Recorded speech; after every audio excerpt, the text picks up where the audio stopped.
dog. So it was sort of like this family trip that you're going on kind of before you start your big girl life.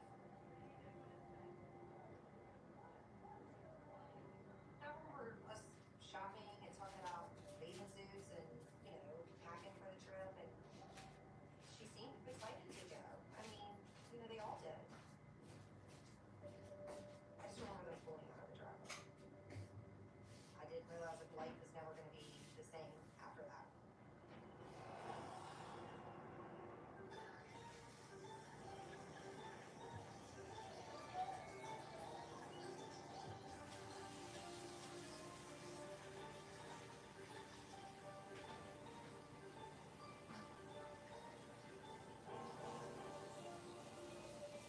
I was cruise director for Royal Caribbean for 20 years. Now I was cruise director on the RAP City of the Seas. Hi folks, I'm Cook Delaware, the cruise director. Jesus. I'm a baby. This video we played at the beginning of the Welcome Aboard show. If I can take this opportunity to welcome you aboard the RAP City. One of the largest and most beautiful cruise ships. My job, the cruise director, is like the face of the ship. Every cruise was different. Get a different crowd every week. My soft spot was for the old ladies. I would go dance with the old ladies. Oh my gosh, I have a granddaughter, Grapevine to the right, grapevine to the left, 3 steps back, rock forward, rock back, step, turn, and turn. It was just a great life. I probably have 500 best friends that I work with, That was a good time. This particular cruise was March of 1998, and I remember that cruise very well. We were doing 7-day cruises out of San Juan, and we did Aruba, Curacao, St. Martin, St. Thomas.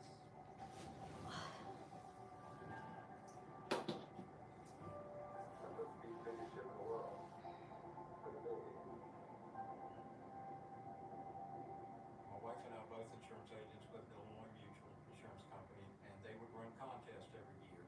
And this particular year, we were rewarded with a cruise.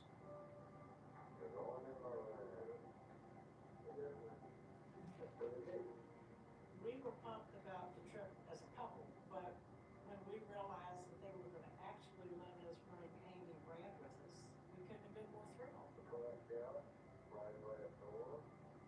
Of course, they would probably have liked to have had their own cabin being 21 and 23 years old, but it didn't work out that way.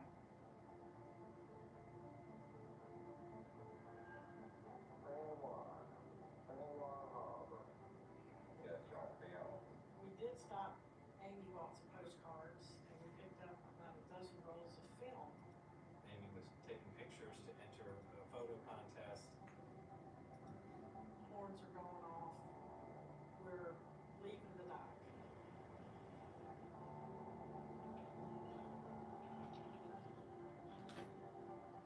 I remember going up to the pool deck and looking around. There was a band playing, typical kind of steel pedal drum band.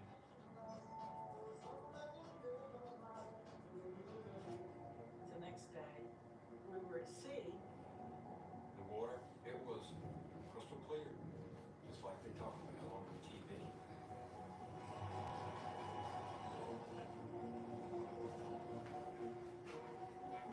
And then day 3 was the stop on Aruba.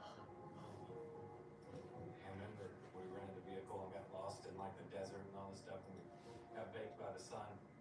We were talking about what we were going to do the next day on Curacao. We went on back on the ship. I'm getting this for Aaron. This is the boy. He was very, very tired and a hard day on Aruba. That night, we were getting ready for dinner, and that was the formal night. The photographer said that he wanted to take a picture of Amy. When Amy was standing there, he said, okay, now her and her boyfriend. Amy laughed and she said, that's not my boyfriend, that's my baby brother. At the dinner table, the wait staff was noticeably attentive to Amy and kind of flirting a little bit, and we actually went as far as to make jokes at the table, like, hey, if anybody needs anything, just tell them Amy wants it, it'll be here right away.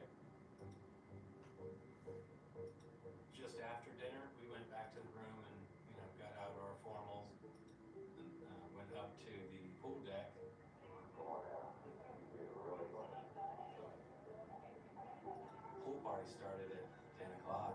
It was like dancing under the stars or something like that, they called it.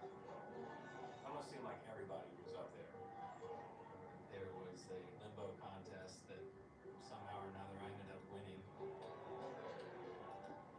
The crown that I won when I won the limbo contest, I ended up putting it on Amy's head. The boat had left Aruba during the pool party at like 1 a.m.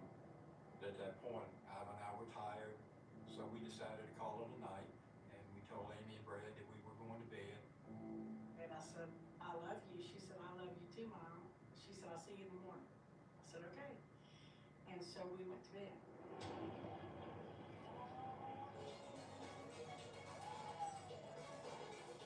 Went up to the disco because that was the last place that was open, and we were ready to turn in. And we were having drinks and listening to music and having a great time. We had a lot of fun together. I was walking out of the club.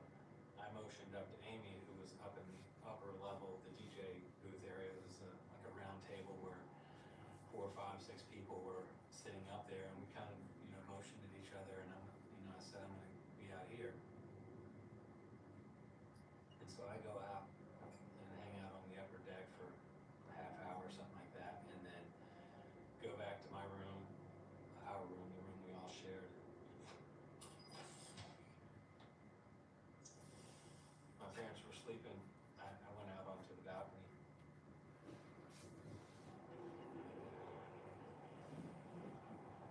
And not 5 minutes later, it seemed, they came back to the room.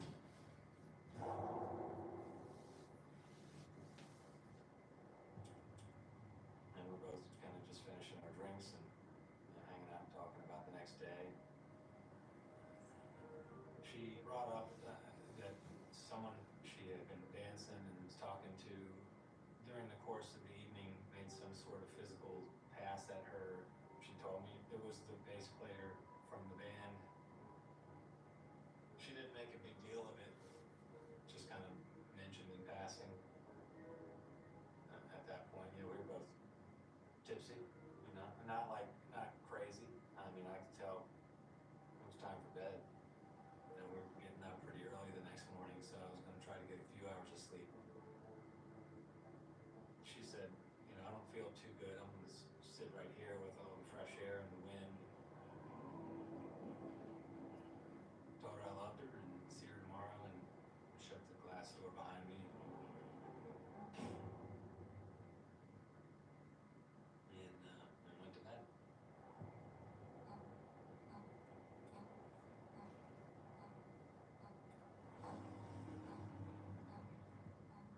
I remember waking somewhere around 5:30 in the morning.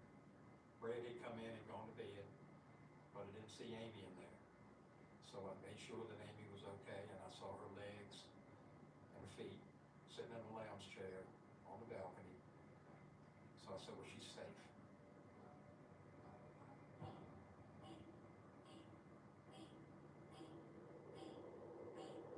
And about 10 to 6 o'clock, somewhere in there, something woke me up again. I don't know what it was, but when my eyes opened, I looked out again and she wasn't there.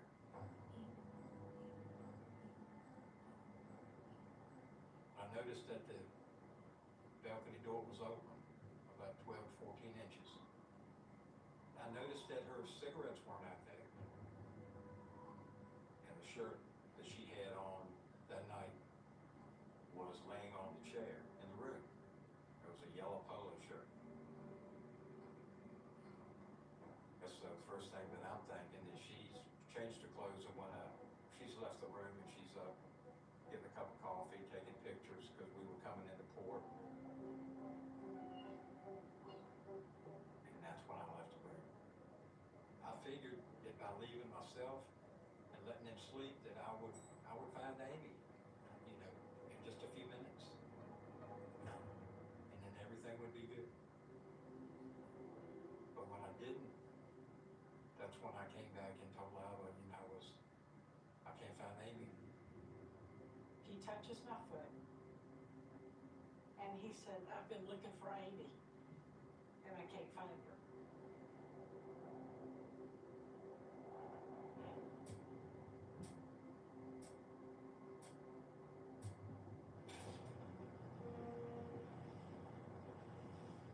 of a sudden the ship is close to docking.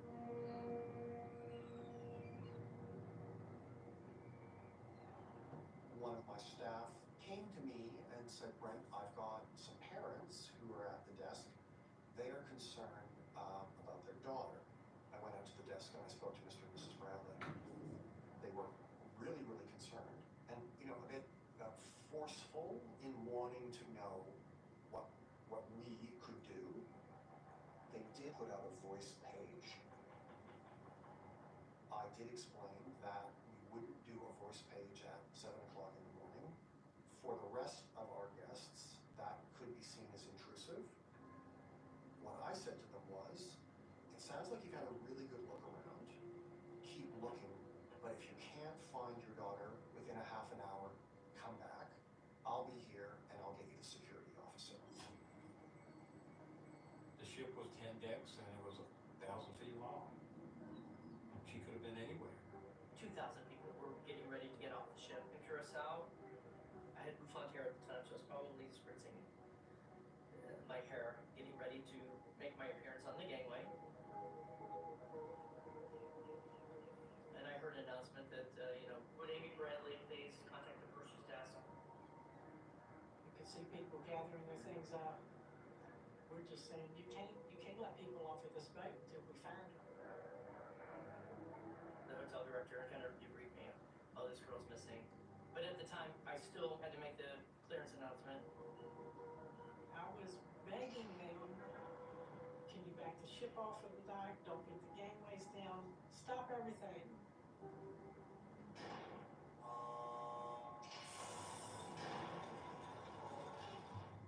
Good morning, ladies and gentlemen. Welcome to Curacao. The gangway is located on deck number 2 using the F set of stairs. We're not going to stop everybody's cruise because there was a missing girl. That's one family's unfortunate incident, but we still had 2,400 people who paid a lot of money. And as cold as that sounds, that's the reality.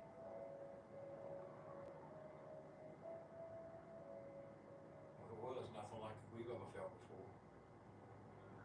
People still going on their merry way, having a vacation, laughing, talking. And there we are looking for my daughter. It was what nightmares are made of. After our family didn't find her, we decided to do a search of the ship. We had what they call Charlie drill. They call it a Charlie drill, but it's basically a bomb search drill. We check every drawer of every closet, of every room, of every nook, of every cranny. It takes 45 minutes to an hour. You have 800-900 people doing it. Every crew member has to check their own cabin. Every inch of the ship. For the search, the security guard had told us to go back to the room and wait. So we didn't see anyone search the ship, but that's when the captain came in. He says, we have searched and your daughter's not on this boat. Nothing was found. She just disappeared. Everybody, at least from the employee side, was just assuming that she either jumped or fell overboard.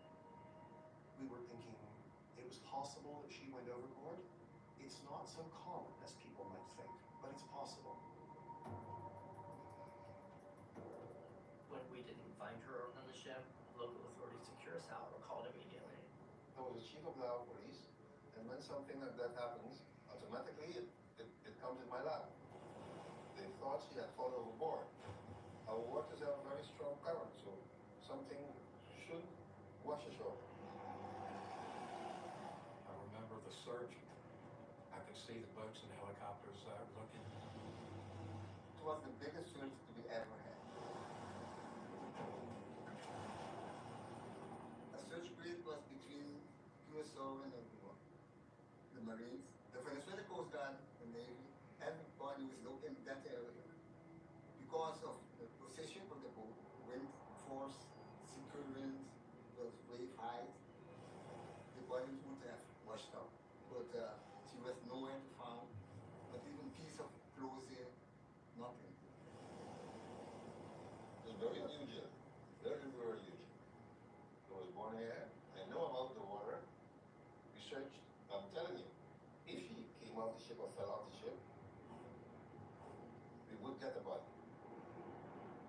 off the shore. Our waters have sharks, but the shark will not eat her completely. Something, maybe a leg or an arm, something would have washed ashore. The coast is crying. I mean, the thing is strange.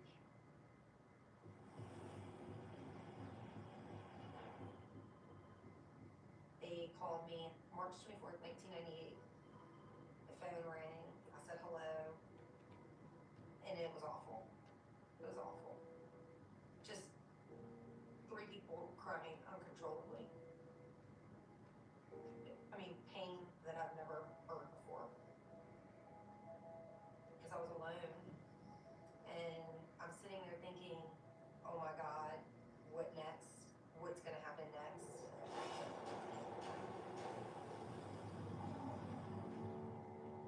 We left 5 or 6 o'clock. You know, we still had a couple thousand people to entertain, feed. They were still on vacation, so we went back to, you know, normal operating procedure. Life goes on. Cruises go on. That's when word got to America. And we began tonight with a mystery on the high seas. It was like breaking news. This picture of 23-year-old Amy Lynn Bradley was taken just hours before she mysteriously vanished from a cruise ship early Tuesday morning. Like, that's not our Amy that they're talking about. Stephanie had called me. We just all were kind of like, oh my gosh. And I'm an eternal optimist. Everything's going to be okay. They're going to find her. It's fine. It was a mistake. She got drunk and was somewhere lost or something. I was so just like numb. In college, we had all lived in the same dorm. I mean, we literally all met because of Amy. It happened while I was on this work trip. There weren't a lot of details. I just remember not being able to stand. We have to find her now. Now.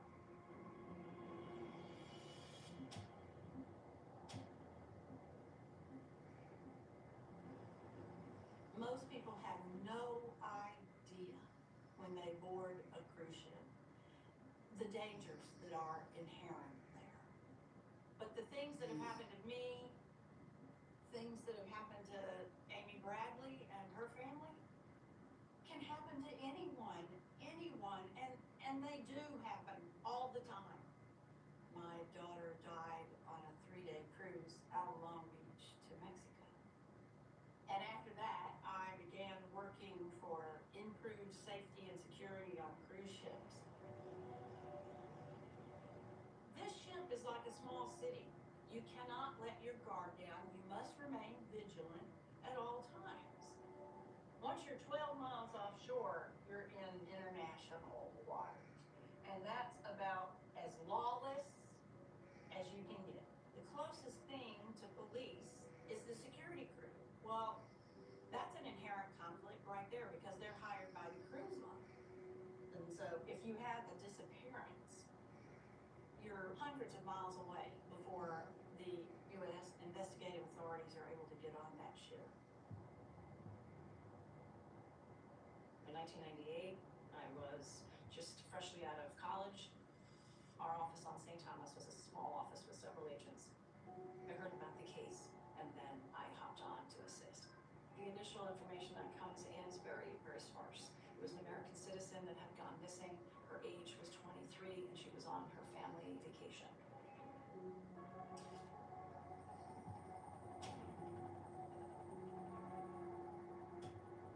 We flew down from St. Thomas to St. Martin.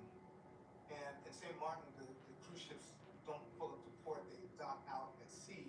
And then they run these little dinghies to shore. And so we hopped on one of the dinghies that was going back to the boat. The boat was huge. It's almost like pulling up to the side of the Empire State Building. It's this massive thing. We knew about the Coast Guard, and the local police department in Curacao did not find a body. So did something occur that was nefarious and criminal? This particular case, anything could have occurred. We boarded the ship the late afternoon. The captain gave us a briefing on what he knew. Last place she was seen was in the cabin on the balcony. So the first thing we wanted to do was look at the cabin. organized well, and it was very small. There was basically just enough room for 2 beds and just to walk in between them to get to the balcony and back out in the room. There was no signs of a struggle, but we couldn't be certain the ship had locked down the cabin as a potential crime scene. The Bradley room had been cleaned before the FBI even was able to get on board, which was unfortunate because if there was evidence, there was no preservation of that evidence.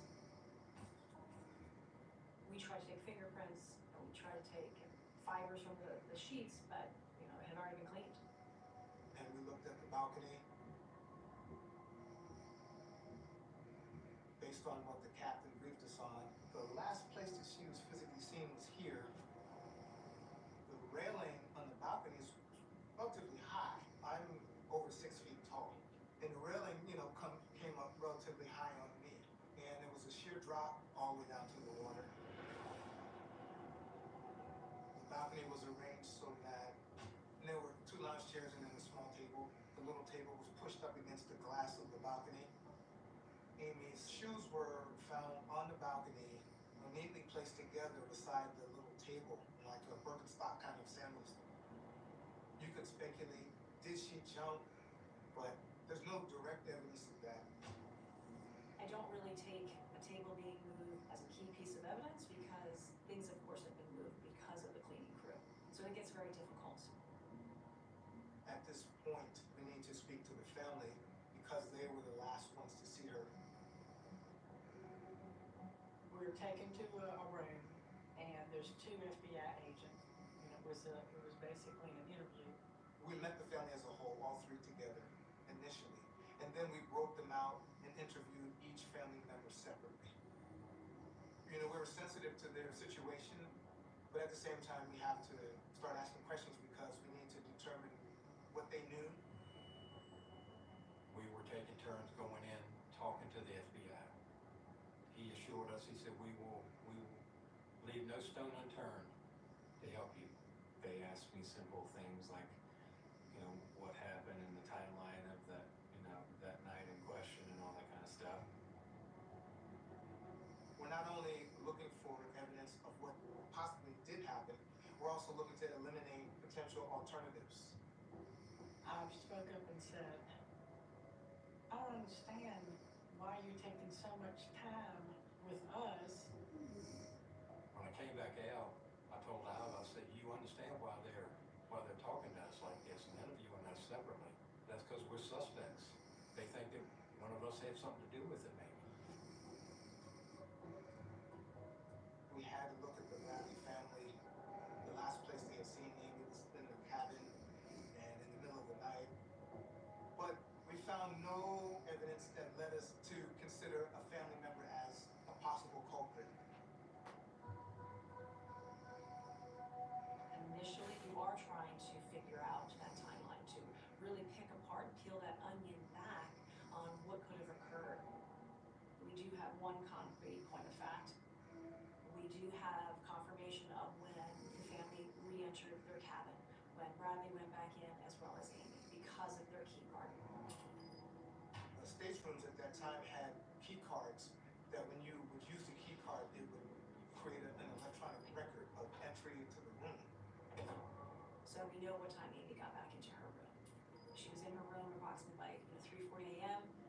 She's out on the balcony with her brother. They're chatting and having a smoke out there. That is the only true fact that we have. And then it does get a little murky. After interviewing the Bradleys, what we know is approximately 5:30 or so in the morning, she was on the balcony. At 6 a.m. or sometime right thereafter, she wasn't on the balcony. The ship did have security cameras in certain places. The cameras were mostly in common areas, but there weren't many. And so we looked at that footage and we didn't find anything. To get a full timeline, you're just hoping that someone would come forward to say that they heard something or they saw something. They have the room next door to Ivo and Ron Bradley. I remember the FBI, they were looking for clues, and they had the room open by the door so you could see in. They had yellow tape across things.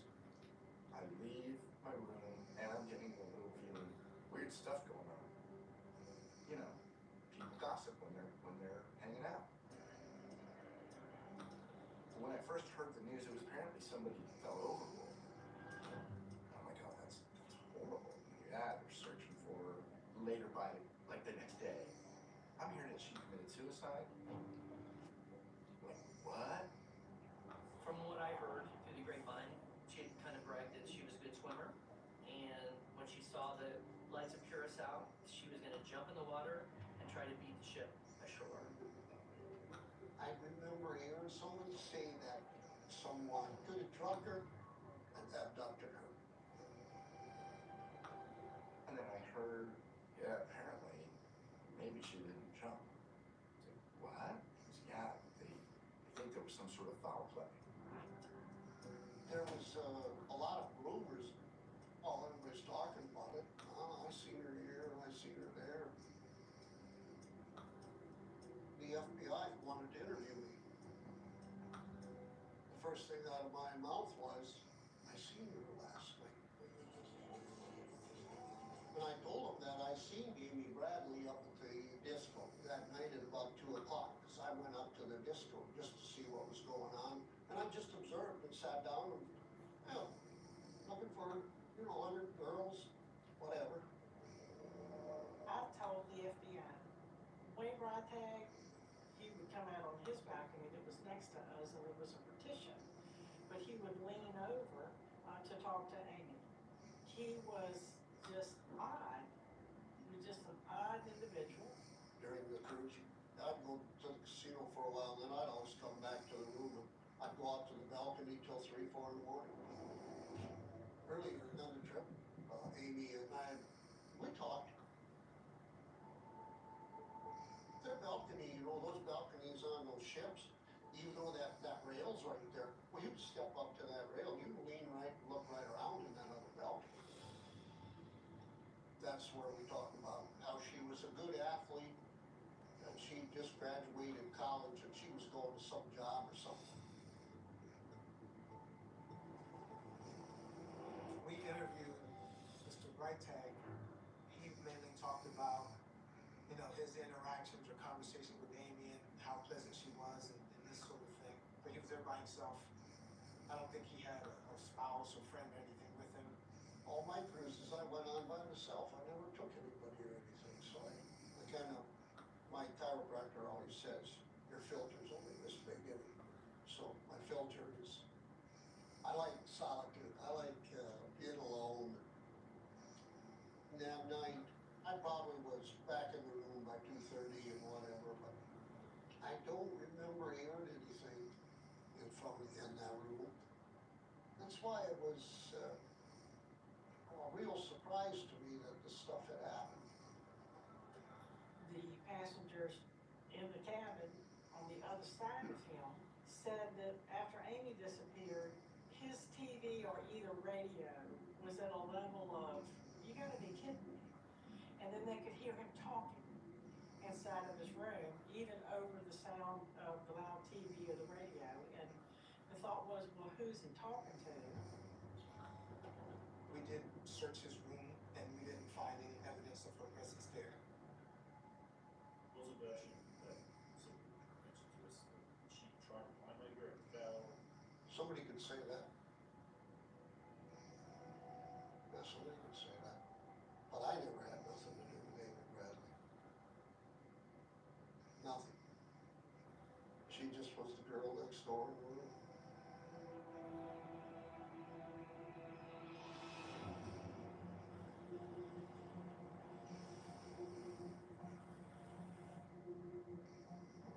At some point on Thursday, somebody puts a notice on my door.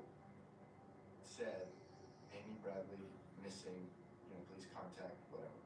When I saw her face, I went, oh, I know her. I remember seeing her on the boat, and she was just the life of the party. Amy had this magnetic magic bubble around her. And when she'd walk into the room, everybody noticed her. It heard about the missing girl, but when I saw the Xerox flyer on my door, that's when I went, oh, that's the girl? That's the one? Interesting. My mind starts racing and I'm thinking, well, we were in that dance club that night shooting, the night she went missing. I was working for a computer company in the San Francisco Bay Area. They were doing a trip for all their best salespeople on this cruise ship. My job was to edit a little highlights reel. That's a job. I'm thinking, yay, I'm gonna be on a boat. No, I was in a stateroom almost the entire time. After I saw the picture of Amy, I sit down, I go through my box of tapes, and I start going through them. Drop it in, show, scan, and look. No, take the next one, show and scan. No, the next one.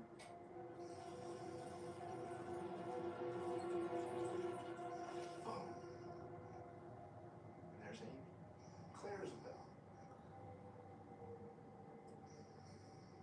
And she's dancing with Yellow. Yellow was the bass player who played out on the pool deck.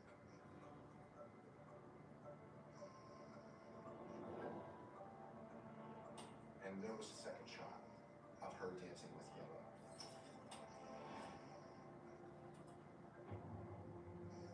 His name was Alistair. He went by Yellow. I don't know if he had yellow hair at that point, but he dyed his hair yellow. So that's how he got his nickname.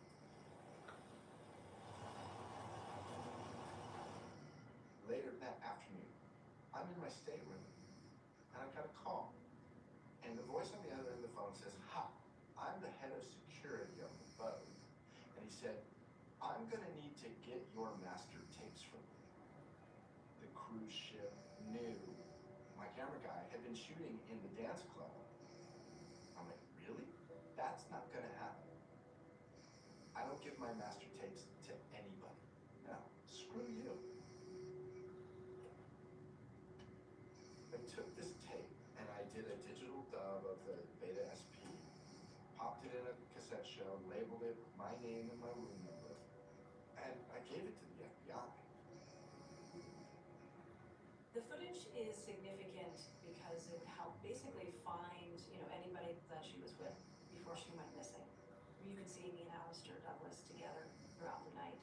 Now we're beginning to find that timeline, to really pick apart, peel that onion back on what could have occurred, who saw her, where she was, what was going on at that time. When I saw the flyer with Amy's picture on it, I was like, oh my God, I saw her. My friend and I, we had gone to the nightclub that night and I saw Amy. She did kind of stand out to me because there wasn't a lot of young people on the boat. Yeah, I remember talking to them. She had graduated, she'd gotten an apartment, she had all these things going for her. And, at the time I'm 18 and still trying to figure it out. My friend and I, we went back to the room after the nightclub closed, and we decided we weren't sleepy, so we just decided to go hang out on the top deck. We were sitting on that deck for a while. We weren't ready to go back to the room. It was wee morning hours, sometime between 5 and 6.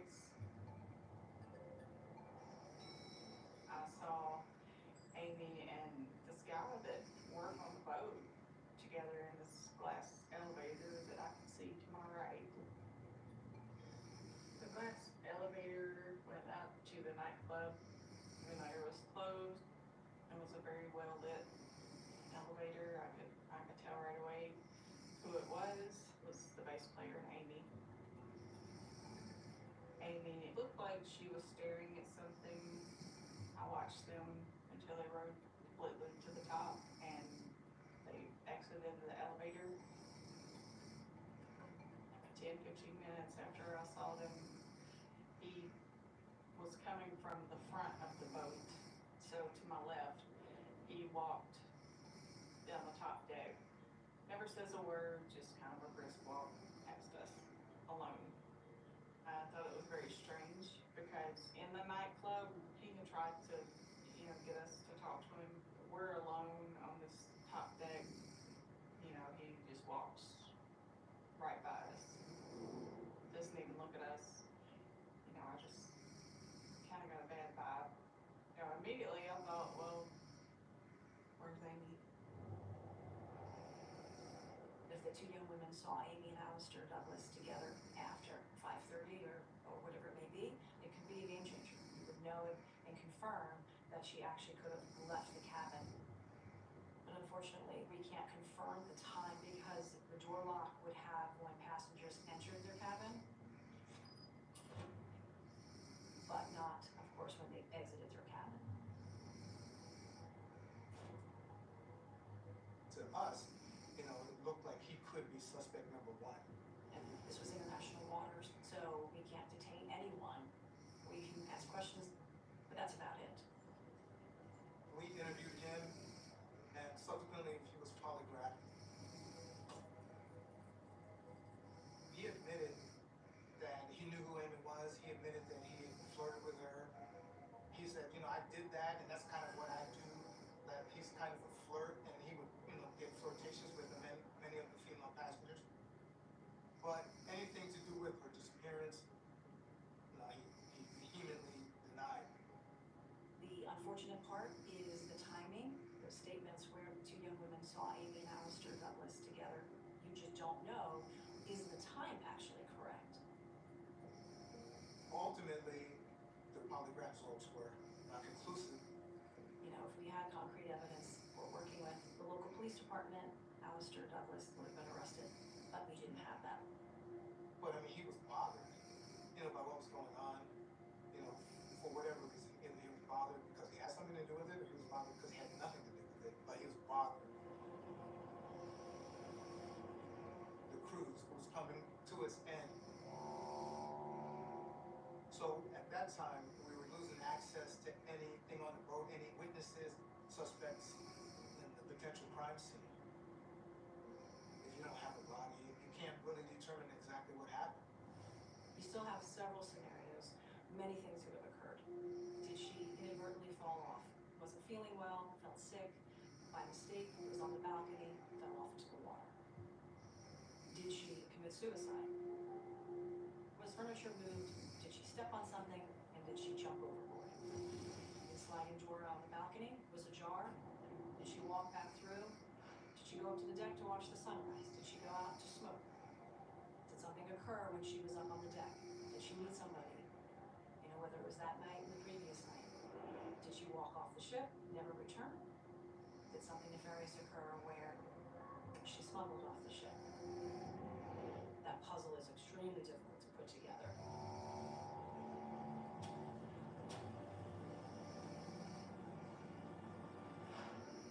We have a very close friend. He basically said to us, I do not want you to dock in Puerto Rico because I think it's just going to be too tough on you with the news. Would you rather just go home now and be with your family? So we flew out of St. Thomas on the 27th.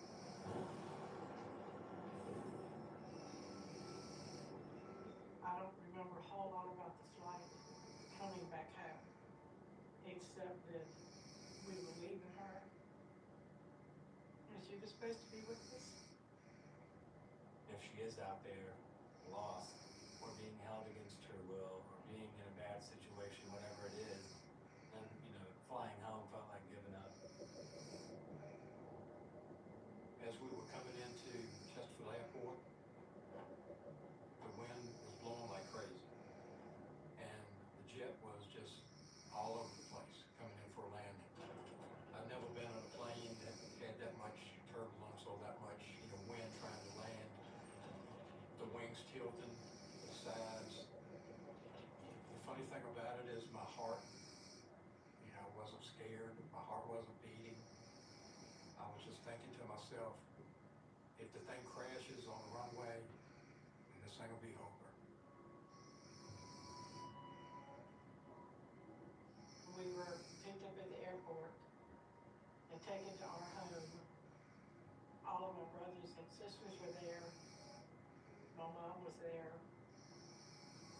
Ava just like collapsed in her mom's arms when she walked in.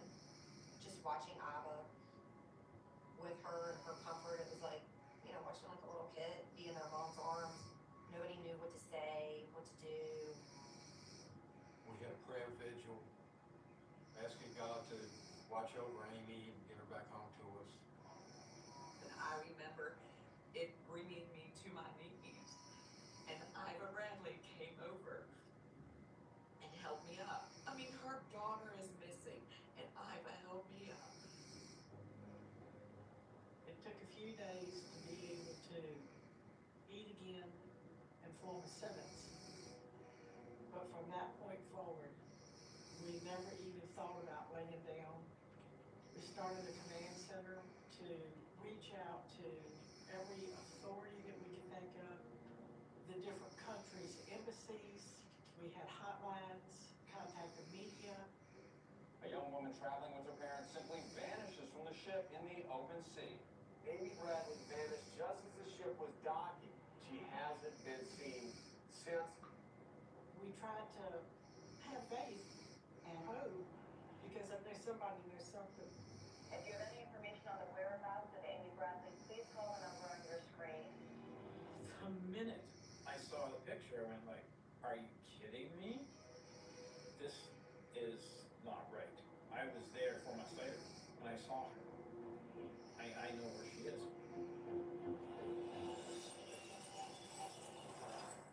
Amy's alive.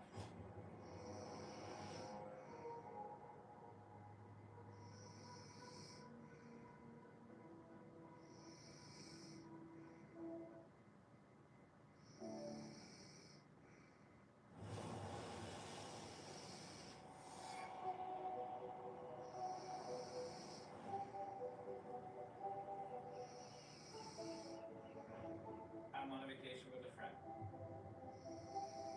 I went from Calgary to Curacao to do this diving trip. The site that we agreed on was the best, and we kept going back there, was Porta Marie. Porta Marie, it was kind of set up for locals. You have to know where this is, and you have to want to go there. If you saw more than half a dozen people, you'd be lucky.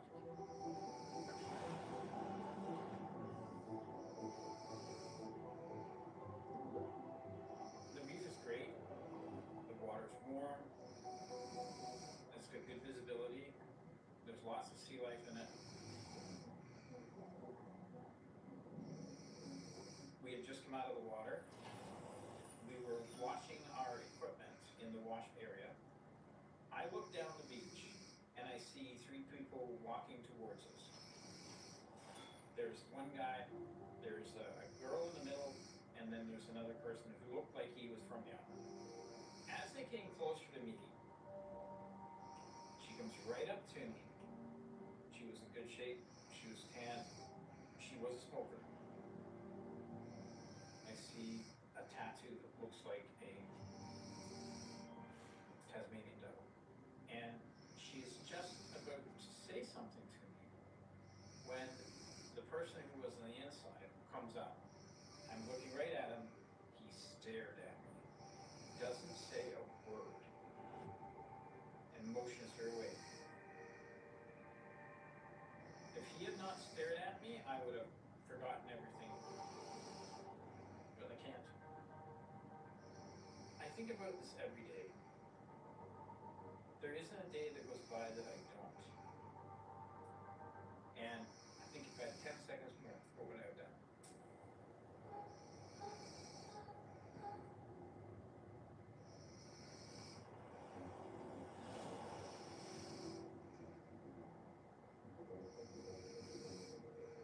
About 2.5 weeks after Amy's disappearance, we decided to go back down to Curacao to have a press conference.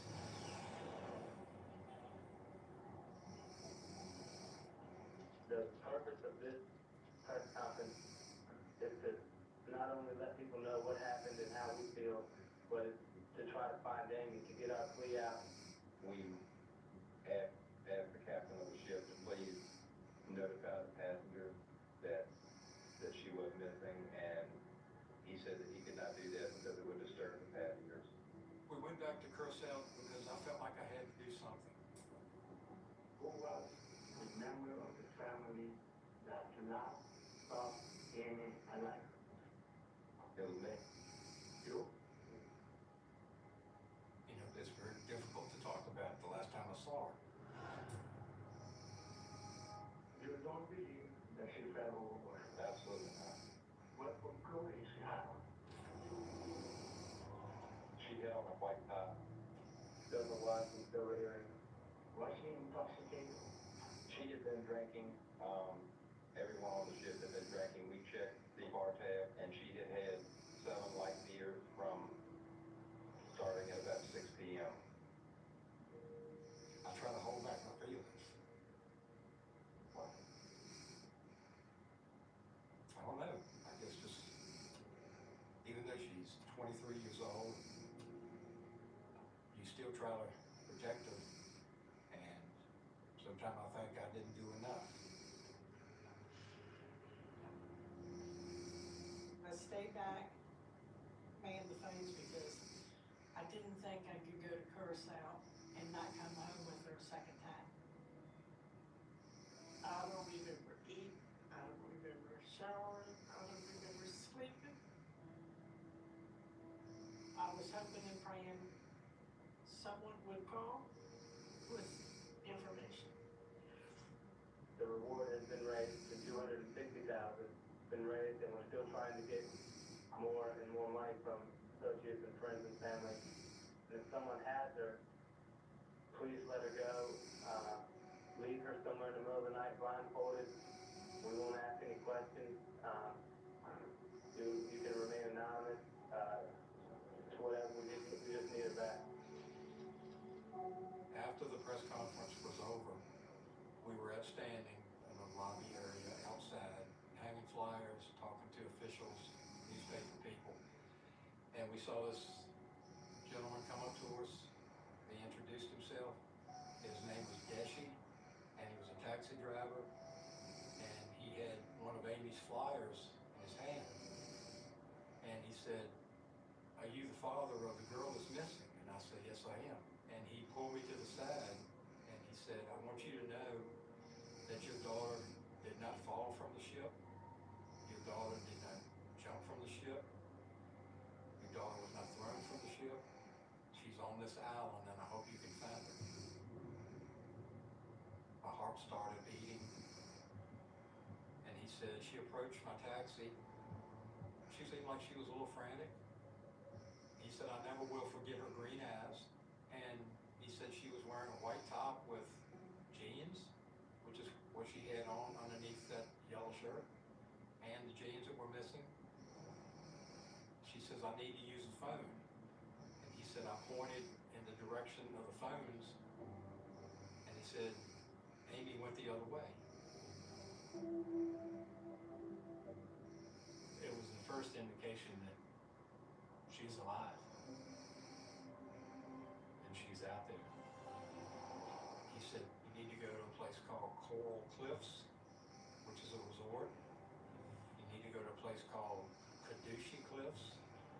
And he said, "When you go to these places," he said, "you want to look around, you don't want to talk to anybody, just look, observe." We met a fellow named John Mintar with the Harbor Police. April of 1998, the family came down to see if he could see anything. Taxi driver was positive that he had seen Amy Bradley and that he had gotten off the ship. You know, it struck me. It struck me. They were not that familiar with the island, so I went with them. He said it was dangerous and he needed to be with us. They cannot be there by themselves. Locals will attack them or mess them up. As a policeman, that won't be a problem, but by themselves, no. And we were told these places that they were owned and controlled by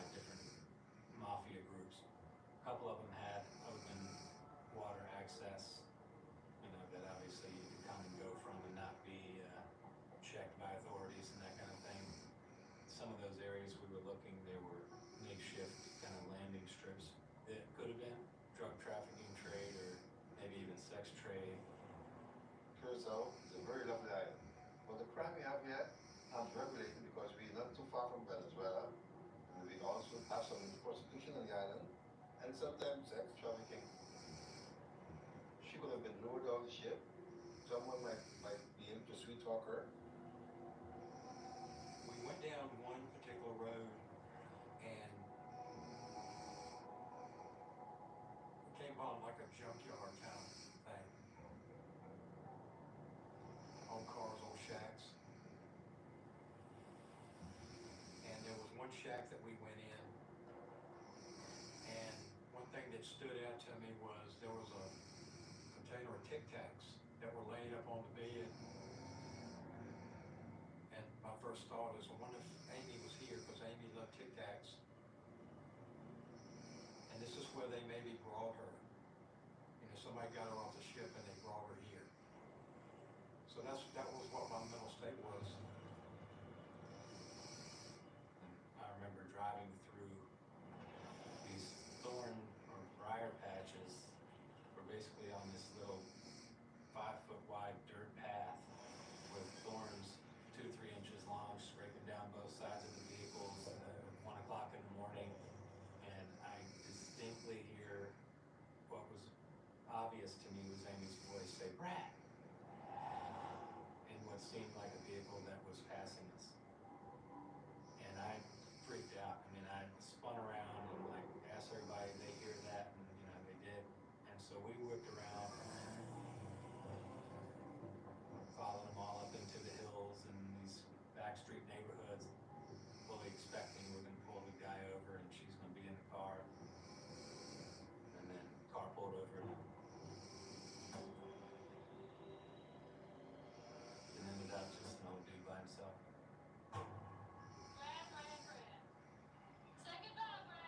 I know what it sounds like when Amy calls me, and it was very distinct. Never been so sure of anything in my life that that's what I heard and what that was. We didn't find her anywhere. But with this, I know that she's still out there somewhere.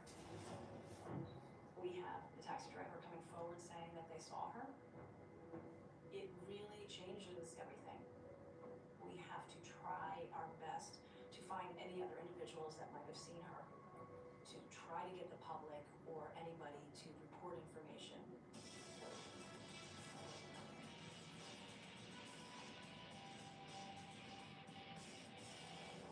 Our next case involves a mystery on a cruise ship.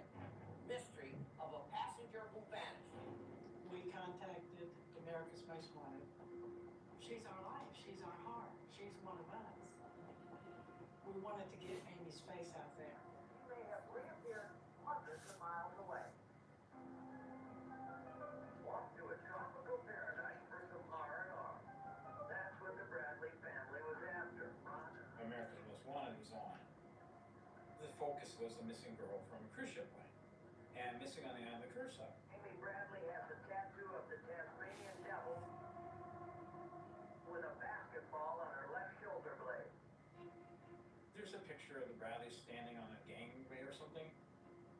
The minute I saw the picture, I went like, are you kidding me? That girl was the girl on the beach in Curacao. It was.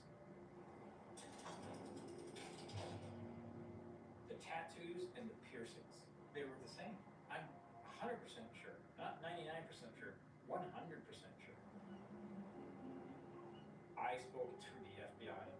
I recounted in detail my story of my sighting and the people that were with her at the time.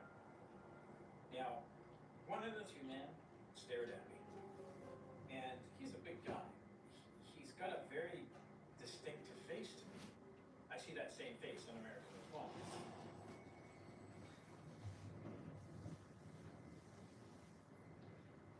Amy was with two men, and the one that I could identify was Alistair Douglas.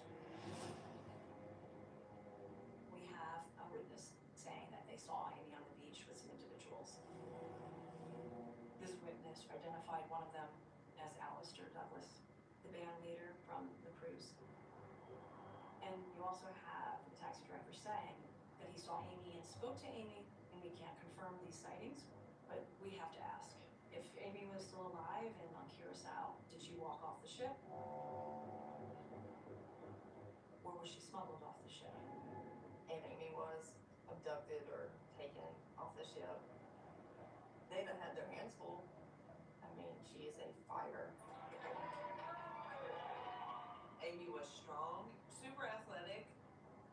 If somebody took her off the boat, Amy put up a fight. But certainly, I feel like she could hold her own. You know, she was a star basketball player. Amy was the first female to ever get a full college scholarship to Longwood. She was very mentally and physically strong. But although Amy was strong, Amy was not large. I mean, they could have put her in something and, you know, disguised it as luggage and taken her off the ship. Amy was pretty tiny.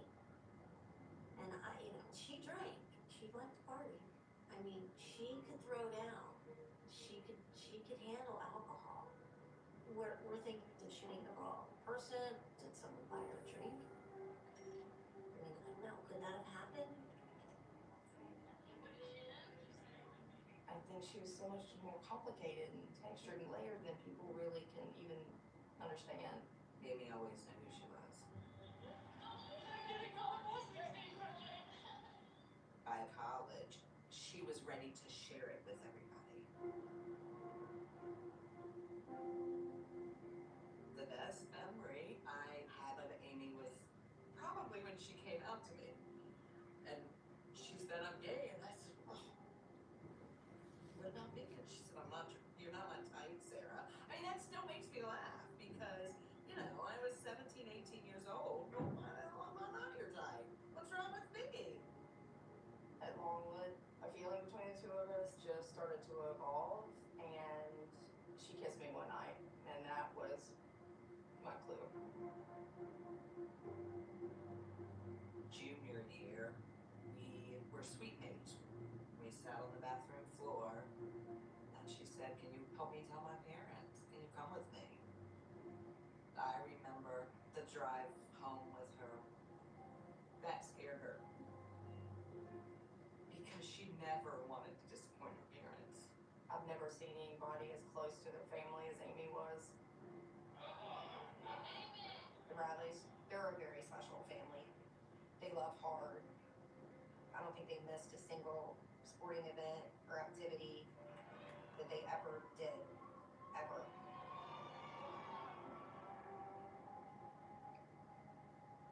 She did tell her parents about us specifically, and they were not happy. They were surprised and disappointed. Her dad wrote a letter to me that was very clear on how he felt. It was a 3-page letter outlining in all the ways in which he was disappointed. It's Amy's life. It wasn't what we would choose for her.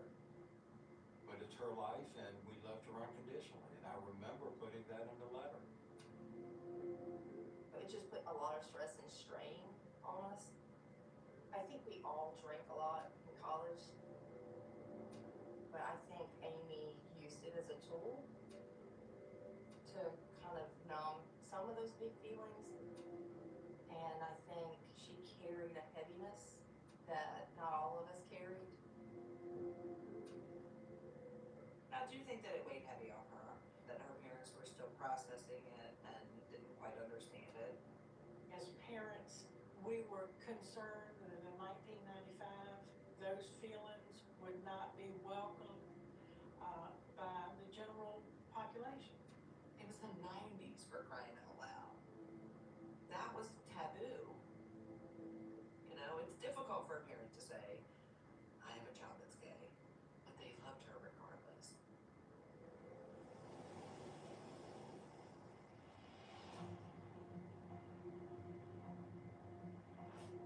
The Bradley family, right from the beginning, was very honest, and they spoke to investigators about her relationships and the challenges that she had.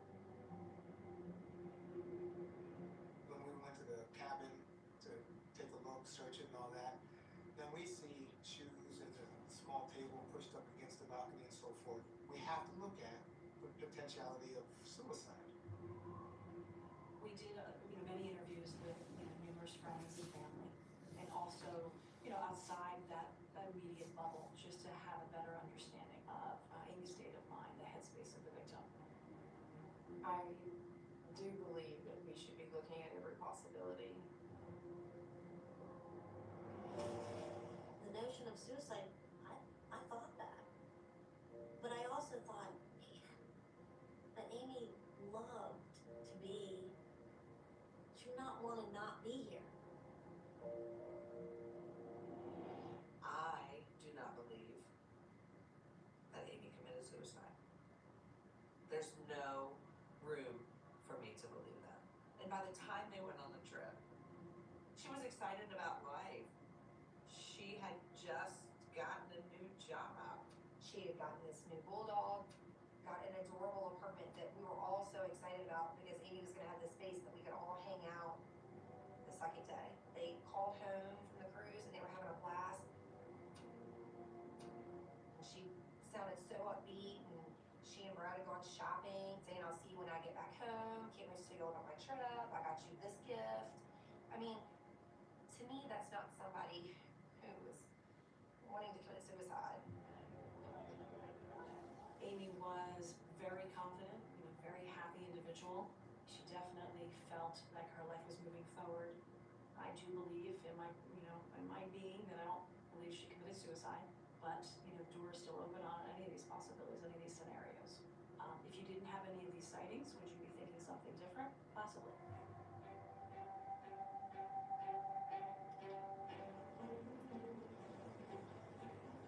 My name's Bill Hefner. I live in Powell, Nevada. I was in the Navy 20 years.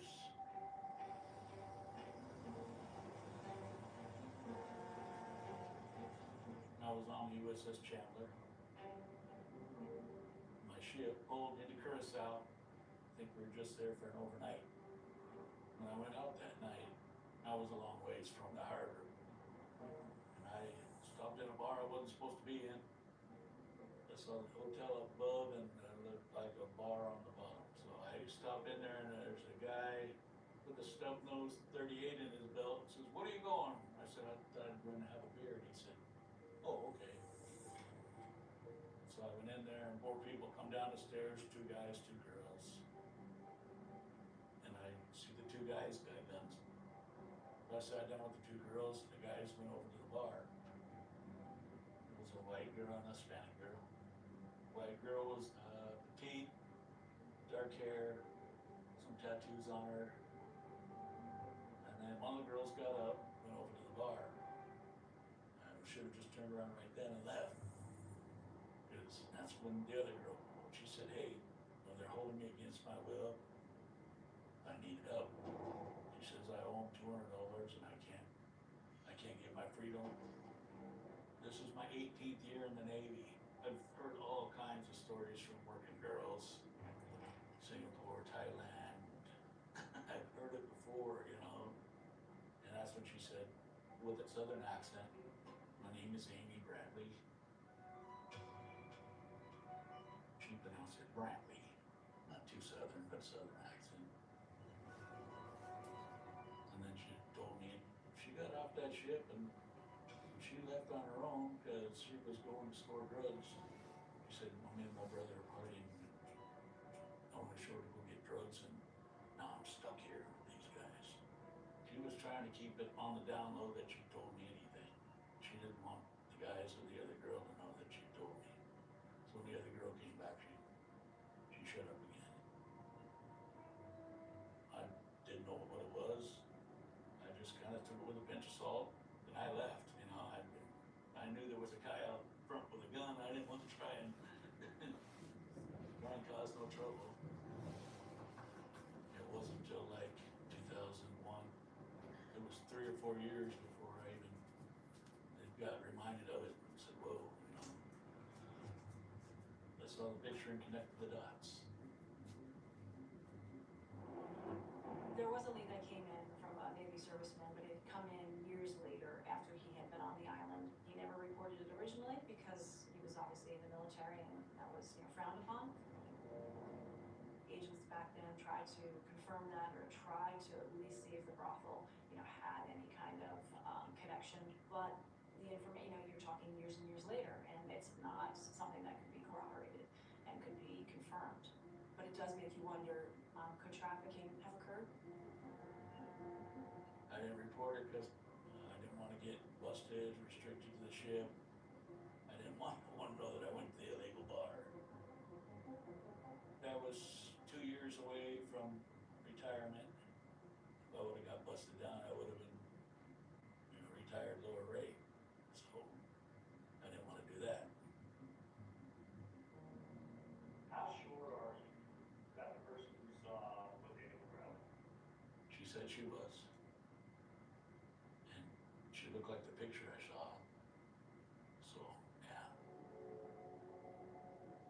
The FBI put me in for an interview, lie detector test. They asked if I could identify the guys from pictures. The picture that they showed me, I think, was yellow. When they said, is that the guy that was at the bar? And I couldn't be sure, so. And was it? You don't have to believe me, but the FBI did. They did a lie detector test on me, so. Yeah, I have nothing to gain. I came forward because it's the right thing to do. So, nothing more than that. Amy and I, we were together the whole cruise. I don't know what she could have gotten into to, be in this type of situation where she's owing people money for drugs. That's just Miller Lite and Marlboro Light. That was kind of her MO. To get off of a boat to score a drug deal, none of that made any sense to me. But on the other hand, you've got yourself a really legitimate witness. Everything lines up. So if she was being used in a brothel situation, we thought, well, how did she get there? What happened? How did it happen? We're thinking about the cruise over and over and over. Did we miss anything? And when we go back and take a look at the different things that happened prior to her disappearance, it's like, whoa, what about this? What about that? The thing that sticks out the most, I think, to me anyway, is the attention that the wait staff seemed to pay to Amy. But then at some point, the waiter walked right up to us and looks at me and says, where's Amy? We want to take her to Carlos and Charlie's. At the time, all I knew was a bar. That was on Aruba. When I told Amy, she went, we're not getting off the boat. No way. Later, I did notice a man a couple decks up that I caught eye contact with a couple times. I couldn't figure out what this fellow was looking at. I'm wondering if he's looking at Amy or looking at us. At one point, I just kind of did this. Can I help you? And then I looked down to get my things, and when I looked up, he was gone. After dinner, I told Amy, I said, hey, let's go get our pictures. So we go into the gallery, and there's pictures hanging on boards for passengers to purchase from the gallery guy. He recognized her immediately and said, oh, you're over here. So he went over and looked, and he took some out and looked behind him and looked again, and he looked into a box, and he said, well, I put them there. Would anybody in your group have come in here and purchased those pictures? I said, no. I didn't think much of it, except I said to him, can you redo those pictures? And he goes, well, sure.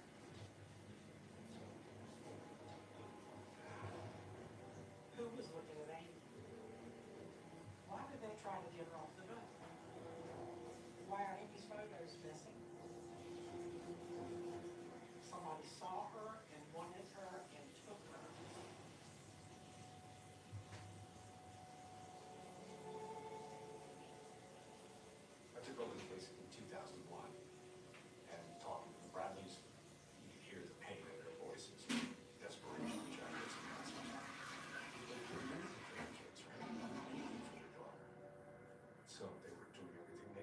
try to solve the mystery. We checked embassies, hospitals, prisons. We talked to anybody that would talk to us about what was going on in that region of the world. And we had a hotline, we started calling the news, and we told the story hundreds of times. Joining us are Amy's parents, Iva and Ron Bradley, Iva and Ron Bradley, Iva and Ron Bradley. The parents have never given up the search. I remember the phones ringing all times of the night. You get people calling from different places. There's no way that I could ever explain what it would feel like to lie down when your children home. It's reliving it every time we tell it year. Amy's very responsible. She's very conscientious. After year, if she was gonna leave for more than 10 or 15 minutes, she would have absolutely left us a note after year. Go to bed every night thinking about her. She's never off our mind. Anytime the computer would I go to the computer to check what the email was. Some of them were about torture. Amy's feet were cut with razor blades so she couldn't escape. Amy's being tied to a tree. Your daughter's been hit in the head with a hatchet and she's buried in a shallow grave in Venezuela, and here are the coordinates. And so what you do at that moment is you take a deep breath and you check it out and you're able to determine there are no such coordinates. It was frustrating. And then one day we get an email.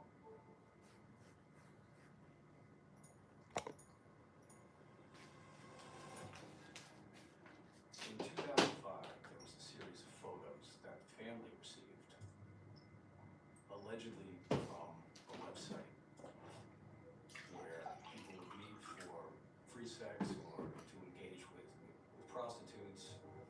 When I got the case, I was recently assigned to the San Juan Division, and I was responsible for, from Puerto Rico, West Indies, Trinidad, and Tobago. It was a hotbed for human trafficking. Lots of people going through that area and lots of money going out to places it shouldn't go. Seeing the photos, that's a terrible thing.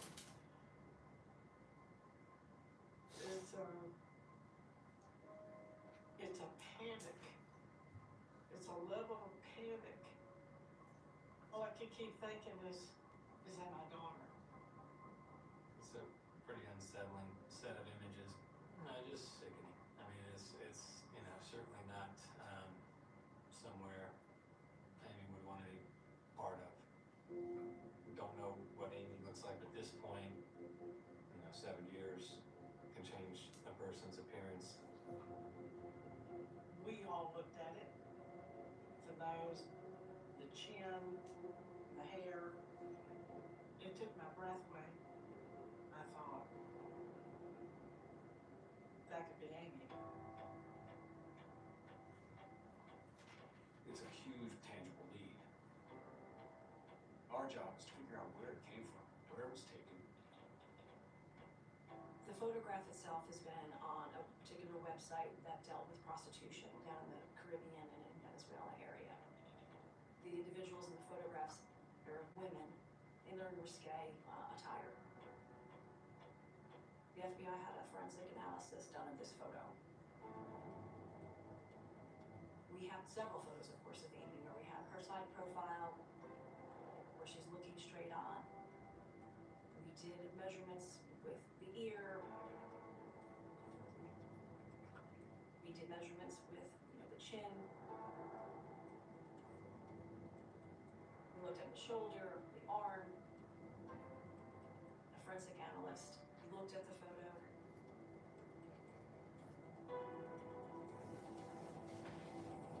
And believed that it was Amy Bradley.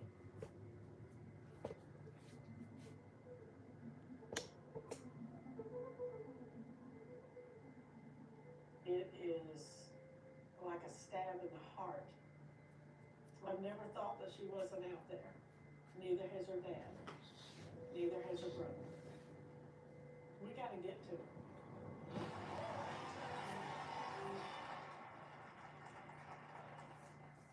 Bradley disappeared 7 years ago. Now, Iva and Ron were forwarded a picture via email by someone who wants to remain anonymous. I want to show you this picture of who may very well be Amy Bradley 7 years after her disappearance. Why don't we go through the features that the experts have picked out? What they do is they measure things that don't change in time. And you can see the cheekbones here that have some similarity. Now look at her chin and even her hair widow's peak, which doesn't change. And if you look at it, it is dramatically similar. We know that Amy has 4 distinctive tattoos. Now, the picture, she was positioned in such a way as to cover every one of those areas. We want to look at... After work one day, I was just watching the Dr. Phil show, and I'm watching it, and a couple comes on, and they show this picture of this girl that went missing in the Caribbean, and I couldn't believe it. Couldn't believe it. I said, that's the girl I saw in Barbados. I saw her. I saw her.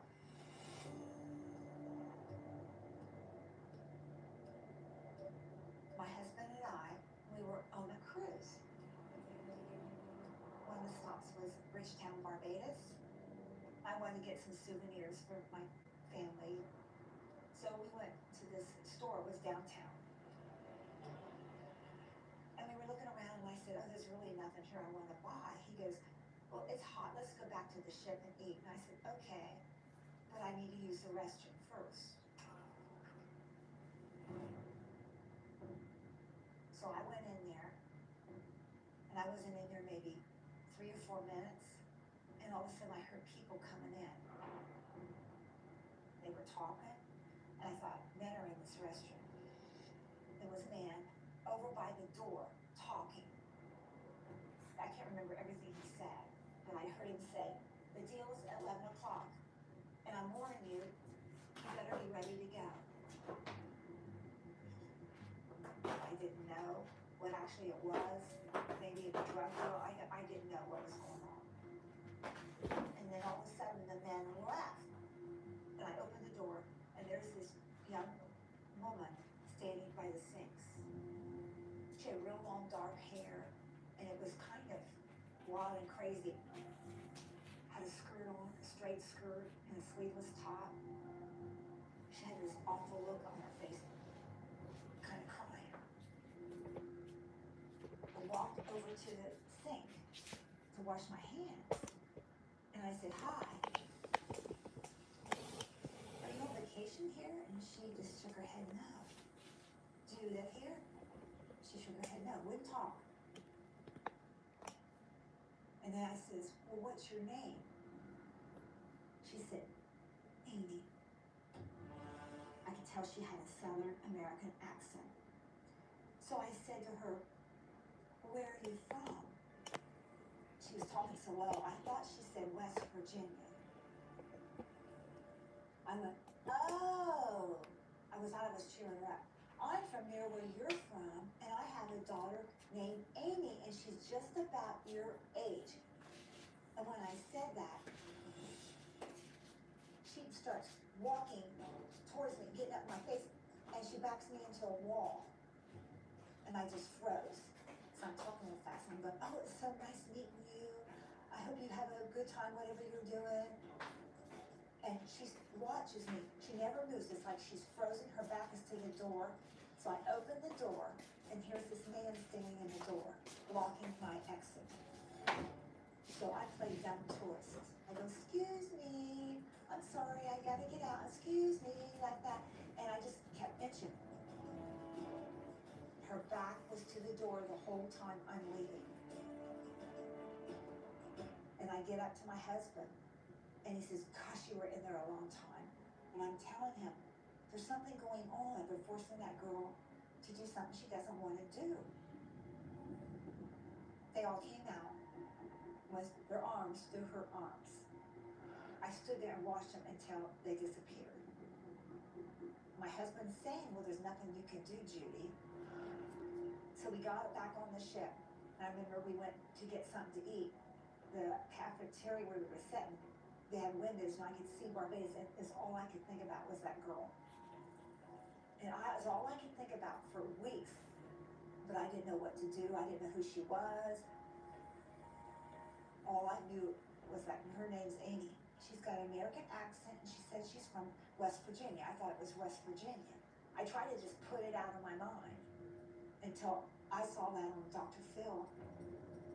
I called the FBI, and I said it was her. It was exactly, when they showed the picture, it was her.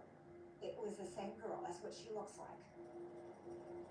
Our agents in Barbados went out trying to figure out, could it have been Amy? Could she have been in that restroom?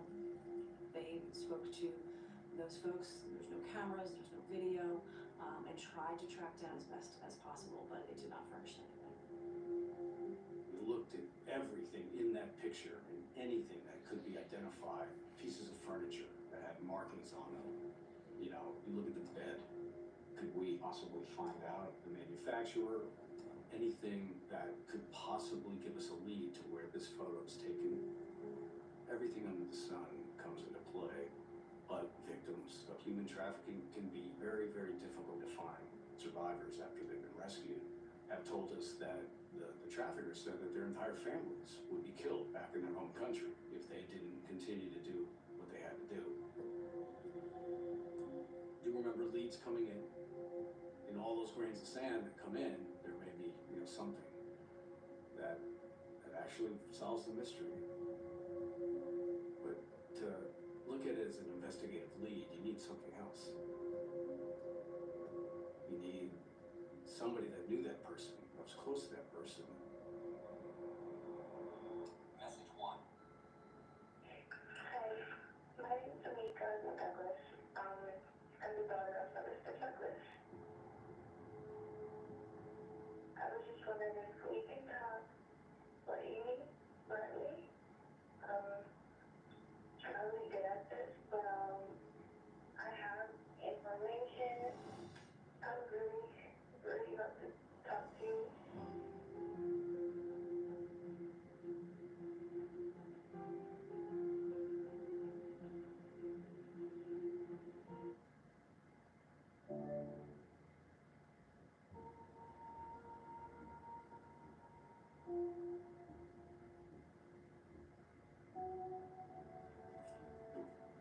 Careful. At least it's not 1,000 degrees up here. Amy's 2 bags are over here, and all of her belongings are in boxes over in the eaves there.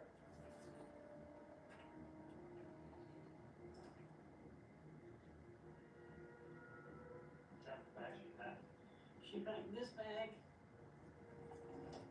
and this bag. And When's the last time you looked in that bag? probably about 20 years ago.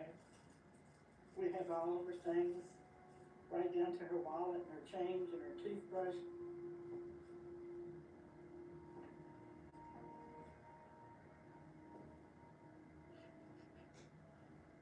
This is what she had on during dinner.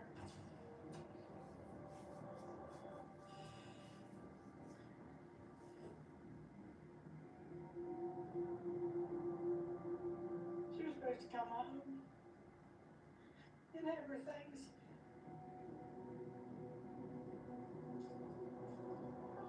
After Amy disappeared, watching Dad hold Mom while she's losing it was super hard.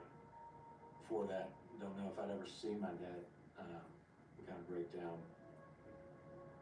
Before Amy's disappearance, life is good, everything's great, everything's going well. And then all of a sudden the rug gets pulled out from under us, and everything kind of came to a screeching halt. And I stopped school for a period of time, came back home. It felt like this depressing period where one of the most important people in my life was gone, was missing. We've lost a lot of years, of our life searching, but we won't stop. I don't have children, and I'll be 48 in December. subconsciously, I think I'd have to admit, you know, watching my parents lose a child was so traumatic for me that I'm not willing to put myself in a position to go through that.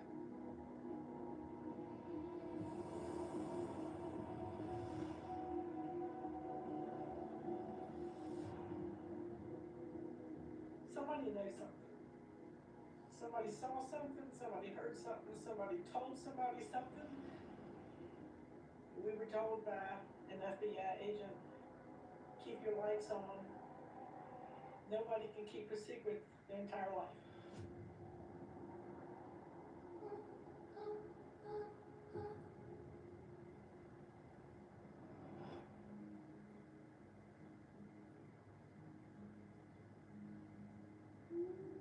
Message 2. Hi, my name is Amika Douglas. I'm the daughter of Mr. Douglas. I'm not really good at this, but I would really, really love to talk to you. I know what you guys are going through, and if it was me in this situation, I would have want information about, you know, why my daughter isn't here right now. I couldn't believe it. I couldn't believe of all the people find our number, go through the effort, and call, it would be Alistair Douglas's daughter.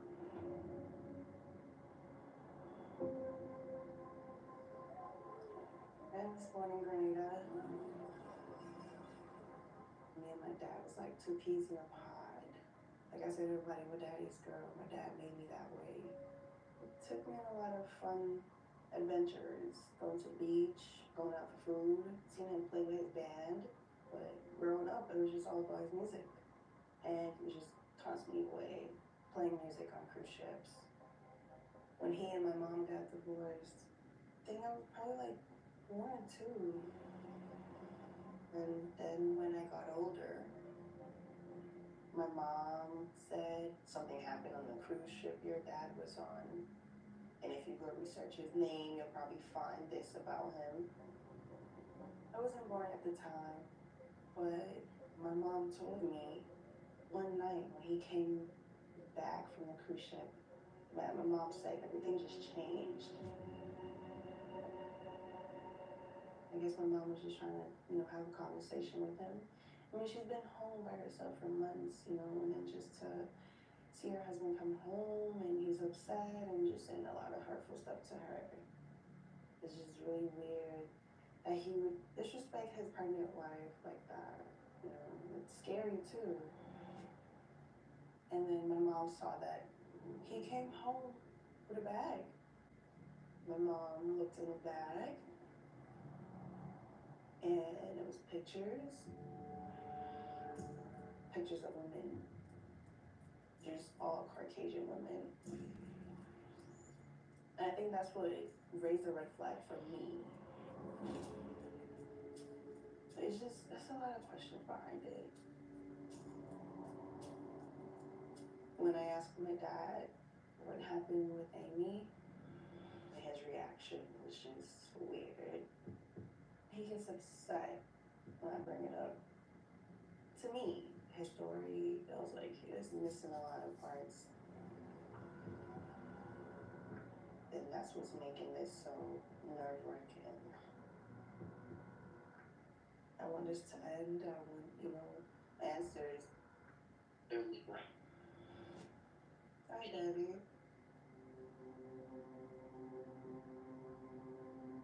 I don't know. I mean, I don't want to go through this again. You do everything wrong, so tell me how am I to restore? I have no problem you calling me down, but sir, I would wish that you put yourself in my shoe and understand how I feel about this. They brought the FBI on immediately, and then he said to me that they're trying to find this girl that I was seen dancing with her. Everybody that had me were taking in our rooms, sorting out drink, they were drunk it. When they realized nothing was involved, we continued to walk. And I continued to walk on the cruise ship until 2 years later. Why am I hearing that you were seen on the beach with her like months later? Which beaches tell me out? Because I don't like beaches. I make a, we dance at the club. Like I dance with many people at the club. So I did nothing. you don't know if he ever got off the boat. How would I know that? I left in the club at 1 o'clock. And I went to my room. How would I know she off the boat? I'm a little boy from Grenada who never had any experience like this before. I'm sitting there. My name was called. I'm being questioned about something I don't know. You only found a bag of pictures of Caucasian women that you came home with, you know. It raised a lot of questions. Which one of the picture was I don't know. Many pictures. Yeah, why? You know, it's hard to hold this conversation with you because you get upset. We'll take pictures with everybody as a band. When people come and want to take pictures with you. If this happened to me, how would you feel? If you listen, I will do everything in my power to find out where you are. And I understand that my family is maybe trying to find her all these years. And I'm in sympathy with that, but I had nothing to do with that. Nothing at all. Nothing.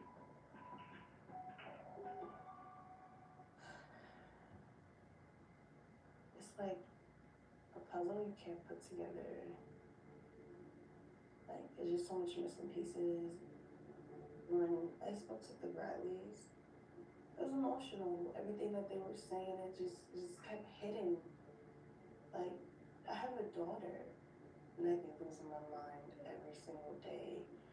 I will not rest until, you know, we know what's going on.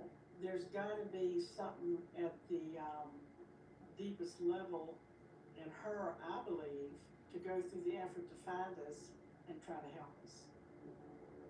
I want peace for everybody. I just wish that I could help them to get answers. You know, if we had evidence, someone would have been arrested. But Alistair, he had some behavior that was definitely suspicious. The young women saw Amy and Alistair Douglas together going up to the disco through the elevator, which was after the disco closed. And that timeline does make sense because we know Alistair was in his room approximately by 3:30, 5 a.m. But then after that, the timeline can't be confirmed because the door lock would have when passengers entered their cabin, but not, of course, when they exited their cabin. We can't track when Alistair Douglas next left the cabin. Two young women saw Amy and Alistair Douglas together. You just don't know, is the time actually correct? Lori Rennick saw Alistair Douglas with Amy going up the glass elevator to the disco approximately 5:30 or so. They go back to their room a few minutes later and have forgotten their keys.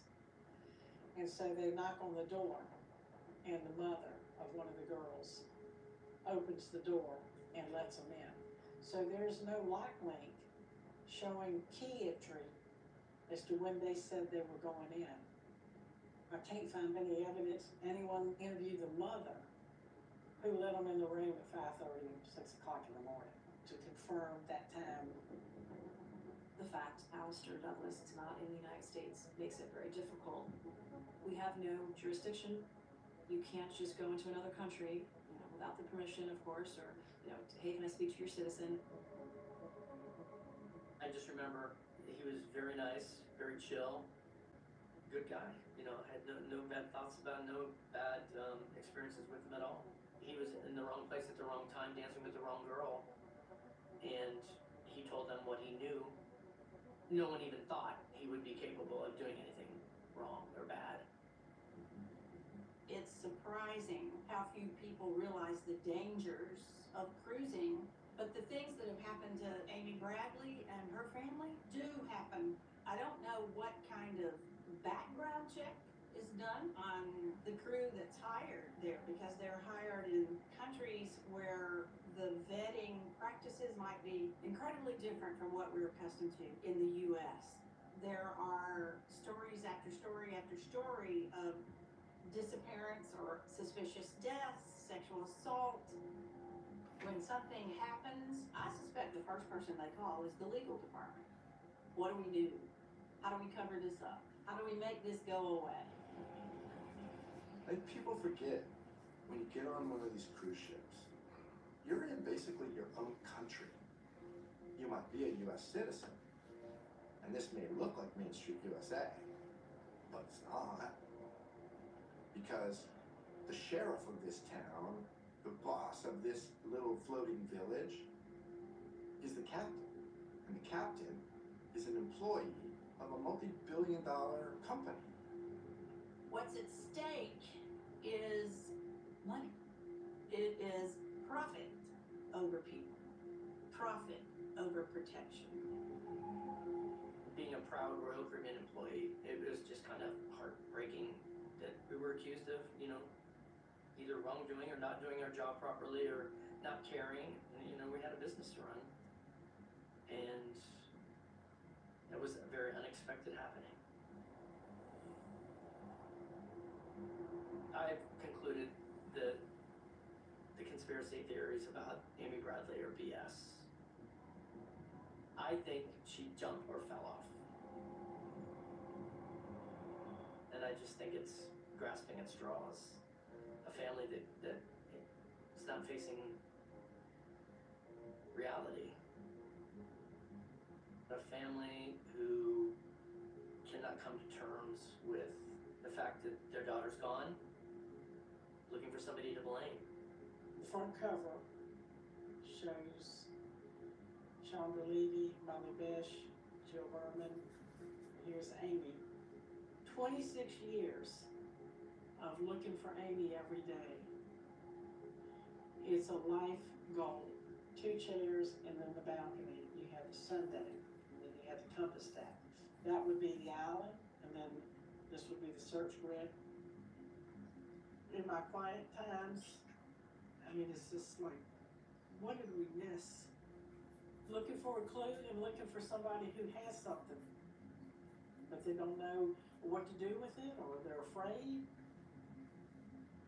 Because I know somebody knows something.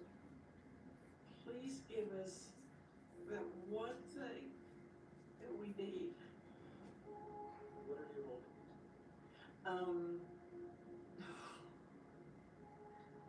It's a message in a bottle that she sent me in February of 1990. It is one of the most personal things, and I'm incredibly reluctant to share it with anyone. This can't.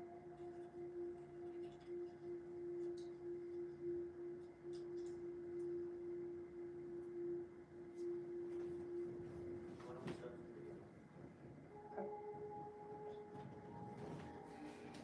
We met at a basketball tryout. I was 14, and I'm shy, introverted, insecure, and I see this very confident, loud, playful person that was doing trick shots, and she couldn't just take a layup. She had to put like a style in it. And so I was like, whoa, who is this? We were both on the travel team. So you're staying in hotels, you're playing all day long. Pretty quickly, we were really close friends. We'd get along on different levels. We'd go to each other's houses, and these dynamics started to come in. I was like, okay, who is this person that you're hanging out with?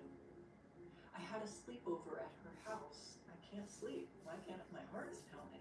But clearly, I was falling for her. But then we went to different colleges, and both came out in college, but we didn't really know it until graduation. We went to the gay bar and hung out all night and danced and caught up, and she's dropping me off in the driveway. We both lean in. I had never been kissed before like that. I think we stayed in that car for like an hour kissing. like, finally, it was magical. I had just gotten a job at University of Kentucky, so I was getting ready to leave, but we both intuitively knew we wanted to be together, and we were gonna pursue long distance. She'd come for weekends, and I was very much in love with her. But in January of '98, she calls me. She wanted to tell me that she had kissed someone. They had been drinking, which she said it didn't mean anything. She said it helped her confirm her feelings for me. And I said, maybe I need some time to process this. I wasn't returning her phone calls, so she resorted to writing letters. And a message in a bottle.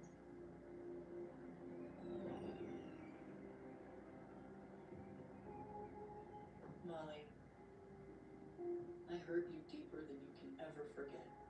I'm not asking you to forget, because that'll never happen. I just wanted to ask you if you could find it in your heart to forgive me. Molly, will you please forgive me? I have been insensitive, immature, and selfish. I didn't like the person I was, and I'm not proud of how I acted. I feel like there is an ocean between us. Like I'm on a desert island, waiting for you to rescue me. A message in a bottle, my only hope. I miss you, Molly. Save me, please. Stranded, Amy.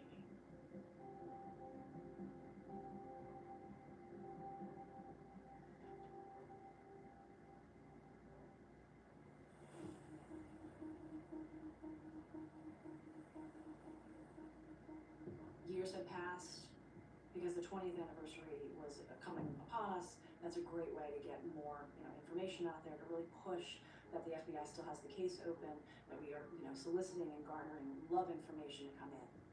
It's been all these years.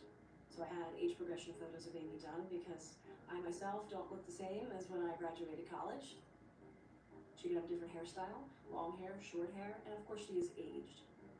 If you have any information, whether it be that you're a passenger or a crew member, we ask that you come forward.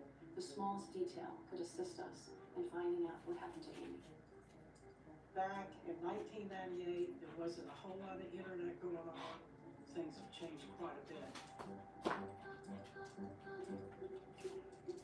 Hi guys, welcome back to my channel. Today we're going to be talking about an unsolved missing persons case. Amy Lynn Bradley. Amy Bradley. Amy Lynn Bradley. One of the biggest mysteries at sea. I really don't think she would have intentionally jumped. Okay, first off, even if she did fall off the boat, they were so close, she could have swam. As disturbing as it is entirely possible Amy Lynn Bradley was smuggled off this cruise ship.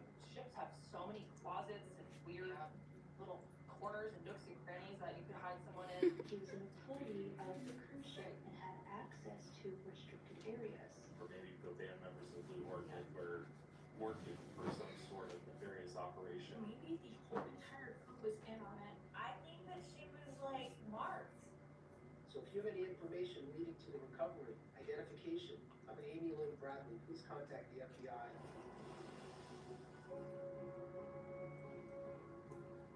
I first became aware of Amy's case, it was in 2014. True crime discussion boards really were only really starting to begin at that point. I had a pretty strong interest in true crime. I was pretty much Googling and researching everything I could find about Amy. Articles, web sleuths, threads, there was discussion, forums.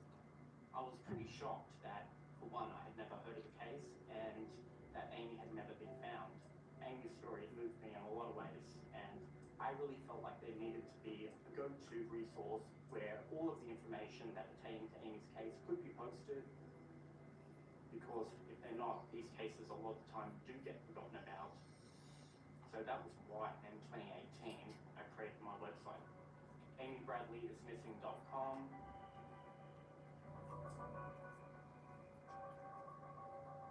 It has photographs, sightings, a lot of archived links, all of the tips, leads, different theories. Obviously, obviously a case of this magnitude, if the speculation it goes completely crazy.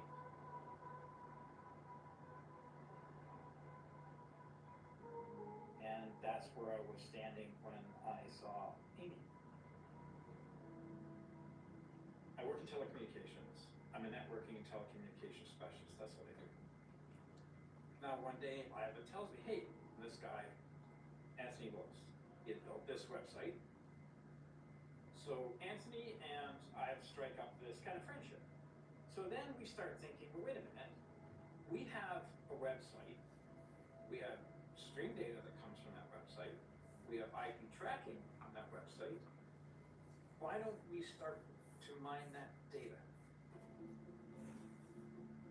The great thing about my website is I can log into the analytics. I can find each and every IP that has visited my site. I can then, what you do is you copy and paste those IPs into a IP reader, and it will give you the general geolocation of where that IP is coming from. Anthony starts sending me information, the data. I start filtering through the data. We're looking for patterns where these IP addresses come from. What was pretty shocking to me was the amount of IPs that were coming from Bridgetown, Barbados. The last sighting of her was in Barbados. So we start taking pictures of Amy's family, and we start putting that information up there. I start pulling out all the IP addresses. It tells us how many times that IP address visited the site. It tells us what pages they went on and how long they rested on that page. Why on birthdays, anniversaries, Christmas does somebody keep hitting that site? They dwell on Thanksgiving, Christmas, and birthdays, and hitting it from Curacao, hitting it from Barbados, and sit on there for 45 minutes or something. It doesn't make sense. So here's my theory, and it's just that. It's either the people that are involved in this are curious, and they want to know how close they are to being caught. The second thing is, it's Amy. We put a lot of new pictures up, sentimental things. We've got her Miata, had pictures of the dog. If in case she happens to be able to look at it, hopefully she would see it and know that we're still trying and still thinking about her. The pages that they dwell on. Right? Why are you looking at this page, and why are you spending minutes on it? Right? Why do you keep coming back to these pages? Why are you interested in these pages? Maybe you're doing this because you want to reach back. You want to reach back. It's a memory, right? You want to see how your mom and dad have aged over the years and what your brother is doing or something is happening in their lives. Maybe they're looking to make sure they're still alive. When Amy disappeared, was there a threat out there that said if you ever tell your parents we'll kill them, it might be she still believes that her family might be threatened? I think the idea that she's being held against her will and that she will go to the website to see her own photographs, anything is possible. You can track those that, come to the site, but you have to go through a legal process to get the subscriber information. If people are international and they're not from a U.S. carrier, we're not going to at all obtain, any information on who could be hitting that site. Question I'm sure you've also been asked: why the hell did we call on email home if she's lying? Okay, so that's a good question.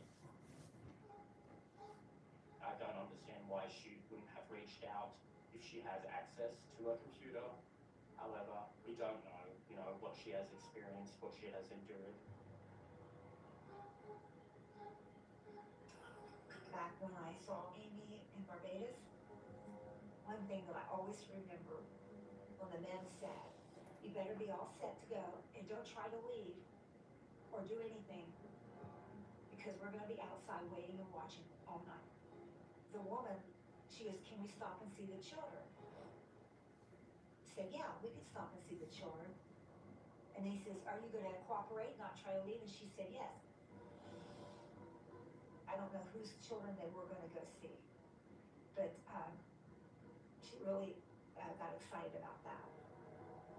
Maybe it was her children. A lot of things could have happened in that time period. We don't know if she has children. She could be a mother now. We don't know if there's been threats that have been made against her family that might explain why she hasn't reached out. Even though she has been seen in Curacao, she's been seen in Barbados.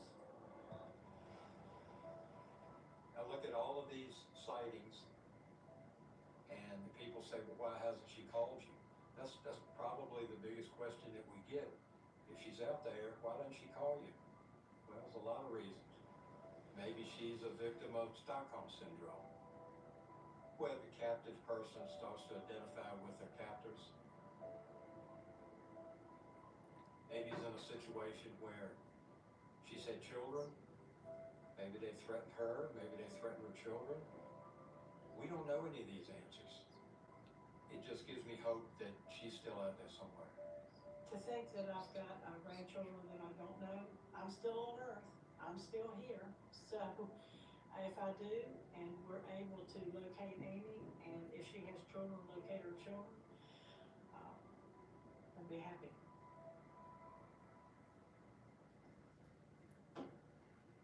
There's a few things in here that are pretty special. We have all of Amy's possessions, even down to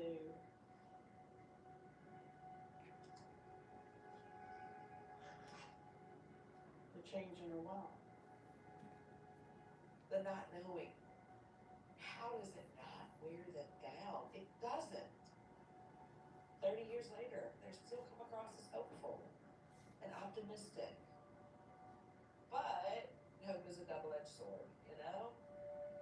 And I wonder what's better, having that hope, having the belief that she's coming home, or getting the closure that you need.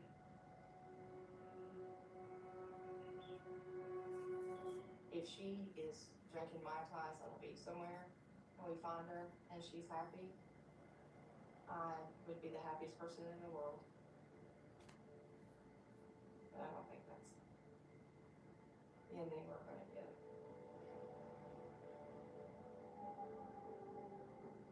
Because of the circumstances, her going missing a month later to the day that she sent me this letter, and also it being a message in a bottle. The convenience of the metaphor is ripe for misunderstanding. It could suggest suicide, but I don't connect with it in that way. For me, I read a love letter. It is a love letter.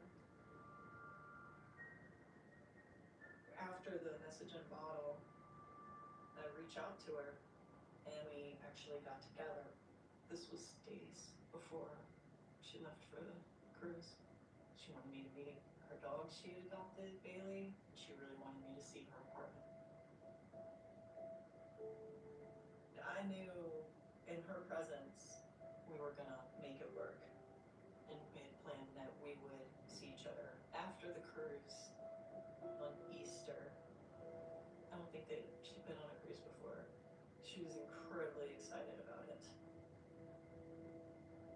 She wrote me a postcard. It arrived after they got word she was missing. And I'm a photographer, so she referenced taking photos.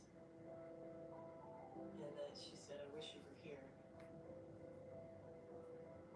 I can't help but want to stop her from going on the cruise. You know, I was right there. I was right there with her in that apartment right before. It's like, and I can see her. I can see her clearly. I can smell her. I can feel her.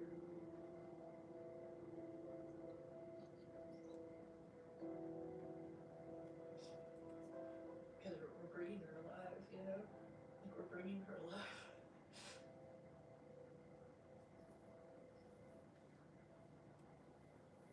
Today is the 9,758th day that we've been working to get Amy. We will never give up on her. In the morning when we wake up, we say, well, maybe today. And then when we get ready to go to bed at night, we have a special little kiss for Amy and we say, maybe tomorrow. We keep her car in the garage at home.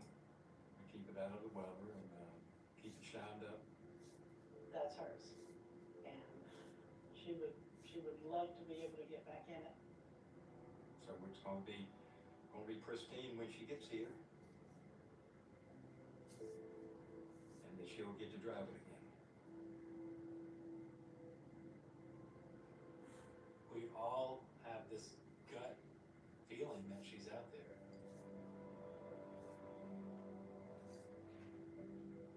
The lack of closure or the not knowing allows us to continue to hope. So I actually prefer it that way than the finality of having an answer. Ron Bradley was over my house a month ago. He said to me, when Amy comes home. Sometimes, like, I see her in my brain.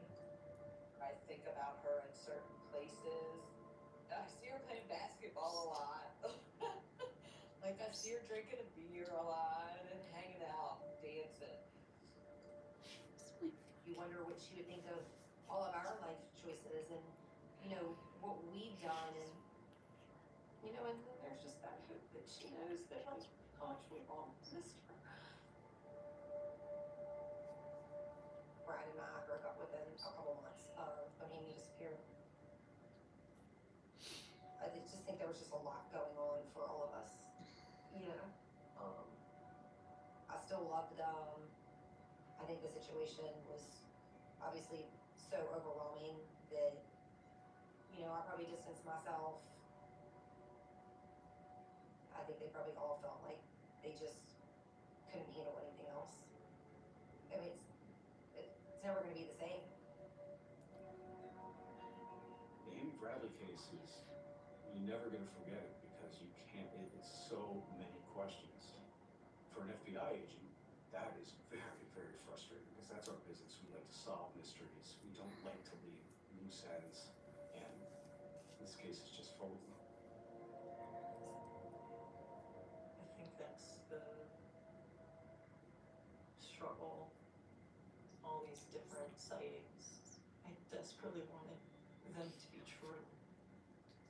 Any scenario about what could have happened around her disappearance has doubt and possibility mixed in. But for me and my making peace with that she's no longer here, the one that I have loved, is the fact is, I'm living my life without her. That's not gonna change. That doesn't change.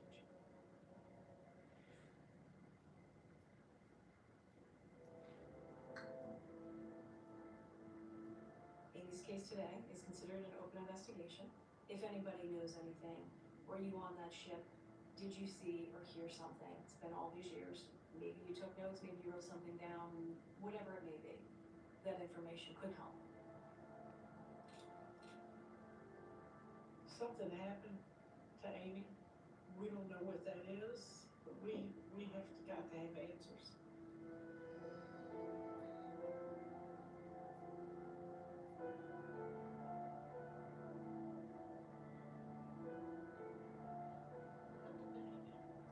If you know something, please give us that one thing that we need. Please do that for us and do that for Amy.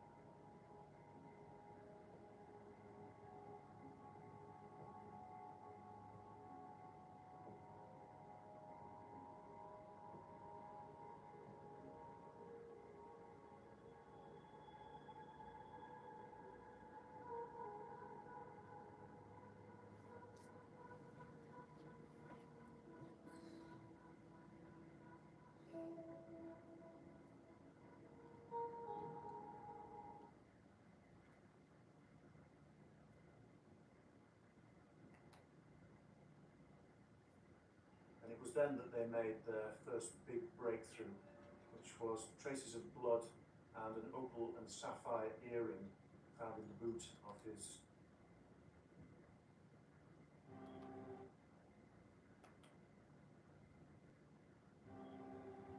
I'm looking at this.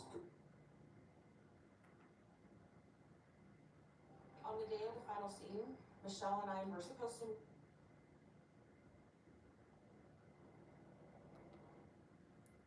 I don't know where you speak. The Cold War was the first war in history that held the possibility of ending in apocalypse.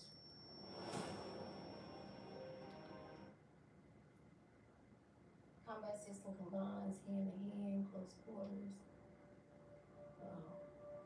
I think he's on the Wikipedia page. Same mission template as before. 1545, Assault Force Delta will infiltrate the target building and seize all suspects within. Security Force Rangers, 4 Rangers. Why was the Ramsey house not?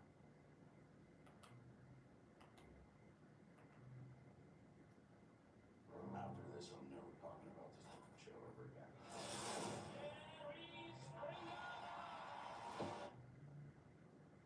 We talked to him, come on. What do you want to talk about? What happened today?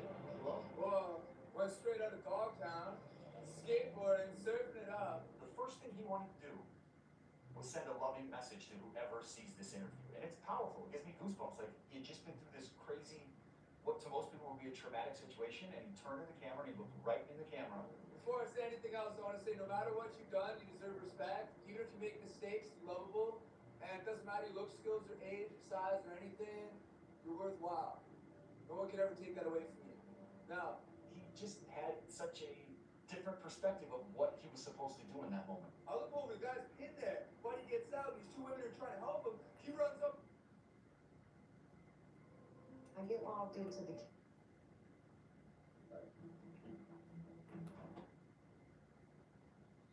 An offense has up to 8 signalers. They're not all live. Some of them are bluff, they're fake signalers. And you have to have that if you want to try to protect your signals. They can shuffle them around, they can switch it every drive. I realized pretty quickly how simple it is to just know which signaler is the live signaler. You can just look at the players looking at him when they look away and say, okay, that guy's definitely a live signaler. And then you start writing down just what he does, and you run a play twice, then, well, I'm gonna know it the second time. By the 3rd possession of the game, I'm yelling out, power right, power right. The defensive coordinator didn't even really know who I was. It's my first game, and kind of looking, who's this?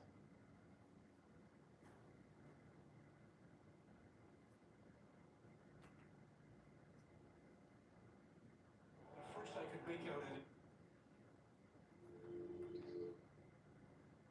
I sat down on the couch. John Lennon and Paul McCartney just stared at him. Never said a word. Just looked at him and was. The Rangers were the best.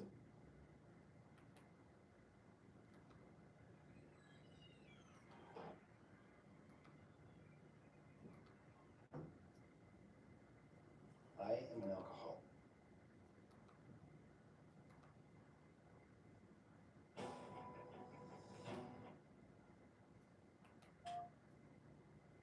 I had this song had been sent to me from wherever songs come from, called The Sky Full of Stars. And the song arrived very quickly on piano.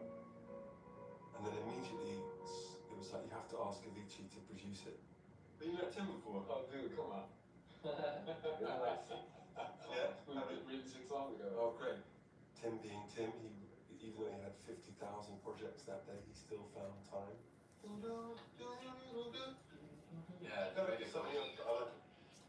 in half an hour, he kind of did the whole thing. It was amazing. Almost a panic way of working. Like, I need to get this done because then another thing's calling me. You can never get it all done.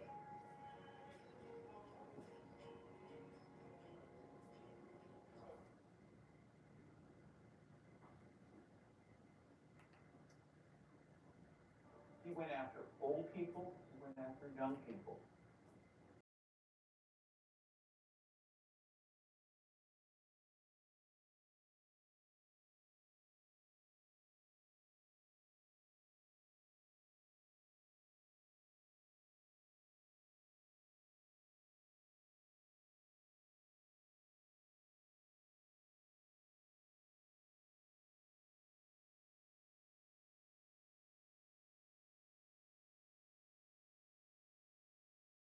Absolutely huge and undeniable was All the Right Reasons.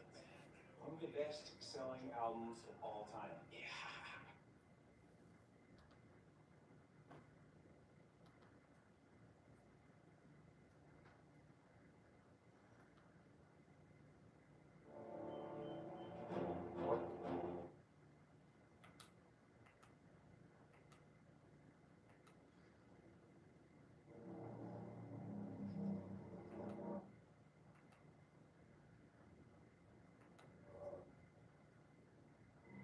Collins.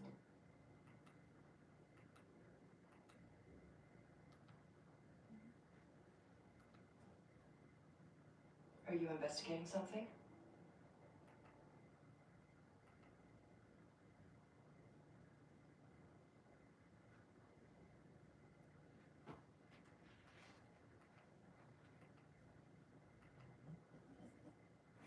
Hi, Rob. Oh, you're checking that phone. Can I get you some champagne? Two, please. I only drink when I fly. I'm Beth Ann Flannery. I like to befriend my seatmates in case we crash so they're more inclined to pull me from the wreckage.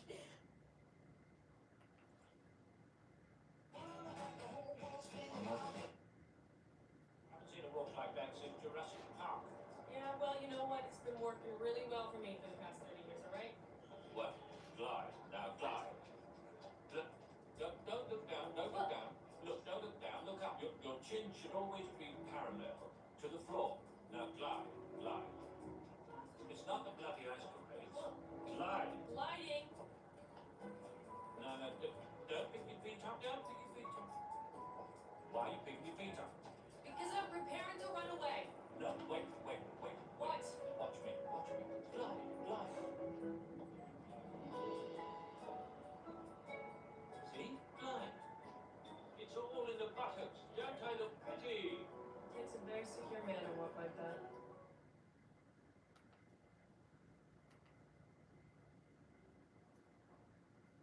Story like mine should never be told.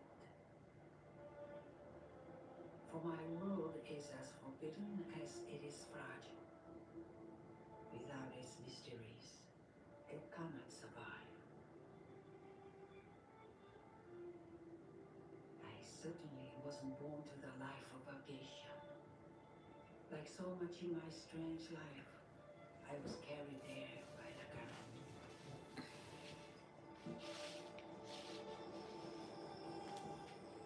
The first time I knew my mother was sick was when my father threw a fish back into the sea. We went on to understand emptiness, he told us. Mother always said my sister Satsu was like wood, as rooted to the earth as a sakura tree. But she told me I was like water. Water can carve its way even through storm.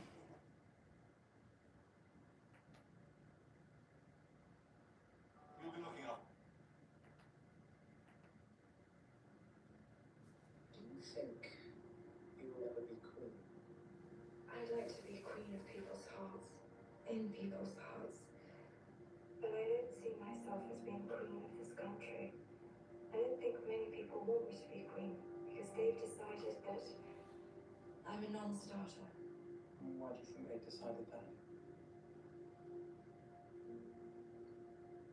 Because I do things differently. Because I don't go by a rule book. Because I lead from the heart, not the head. And albeit that's got me into trouble in my work, I understand that. But someone's got to go out there and love people and show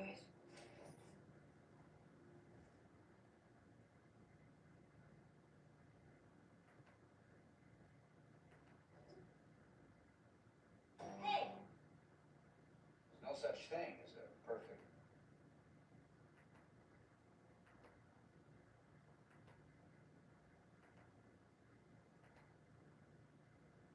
Looks like the gang's all here.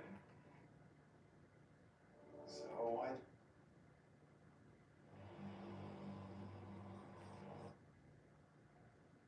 Got a crime line.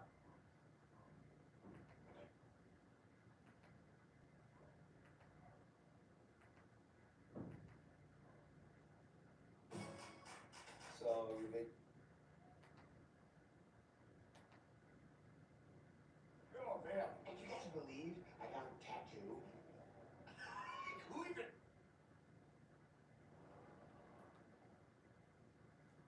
Stina, you're left. Slow down.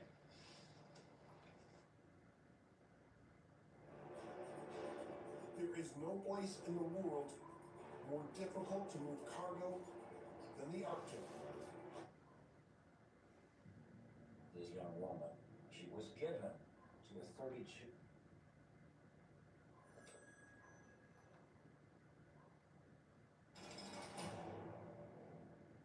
What do you say, Scott? That man is an agent of the state. Threaten him again.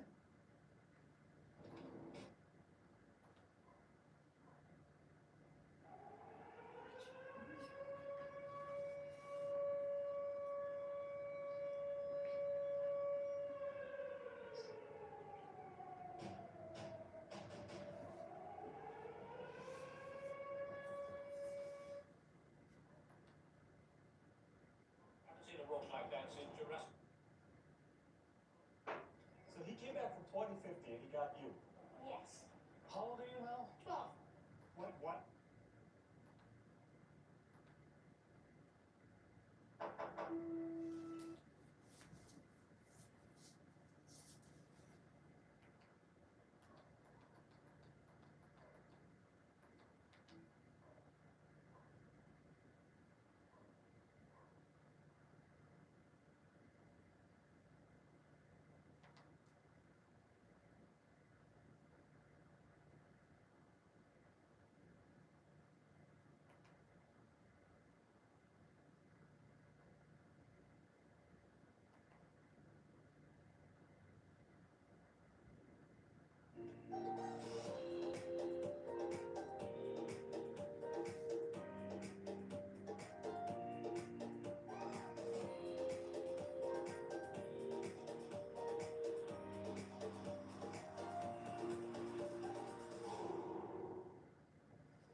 And welcome back guys to another video, and we are back in.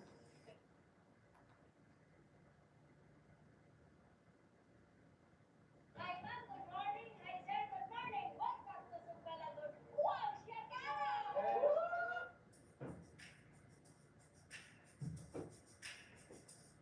Oh, this?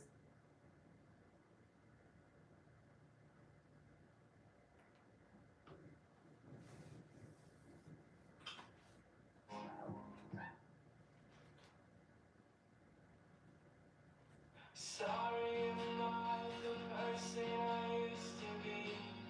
I'm a southern tragedy.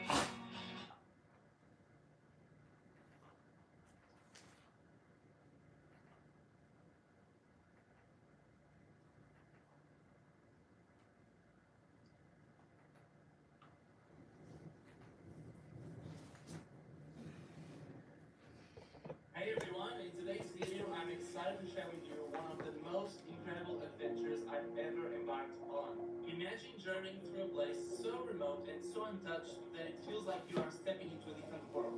Well, that's exactly what I felt when I visited Palawan in the Philippines. From the challenging journey to the incredible islands, I'll be taking you through every moment of this incredible trip. So sit back, relax, and join me as we explore this hidden paradise together. Malabar is this amazing group of islands that you can spot even from space because of its beautiful colors.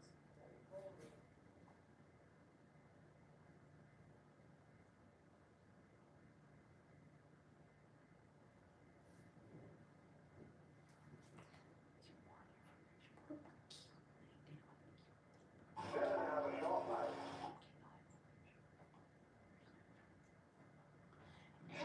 Katanti all over the world. Sa pagtatapos ng ating summer serye, hindi namin kayo titipirin. Nandito tayo sa isa sa mga pangarap nating mga Filipino na marating dito sa Pilipinas, ang Batanes!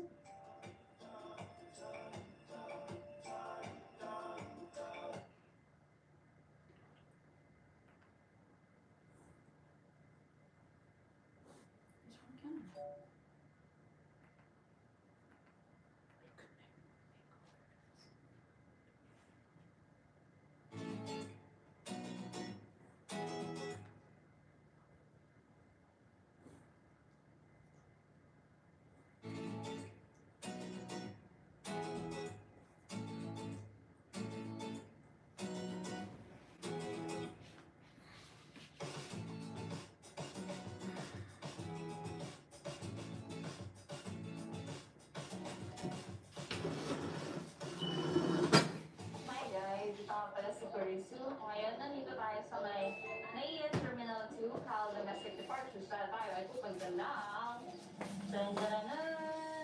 MNL-IAO Del Carmen Siargao. Let's go!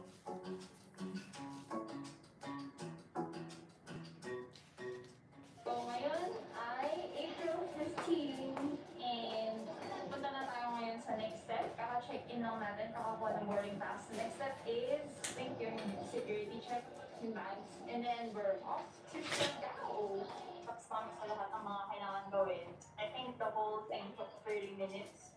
So ngayon, mag-iintay kami ng 2 hours. Kaya like 2 hours, chill siya, maglalaro siya ng Dota. Baby, but in your way.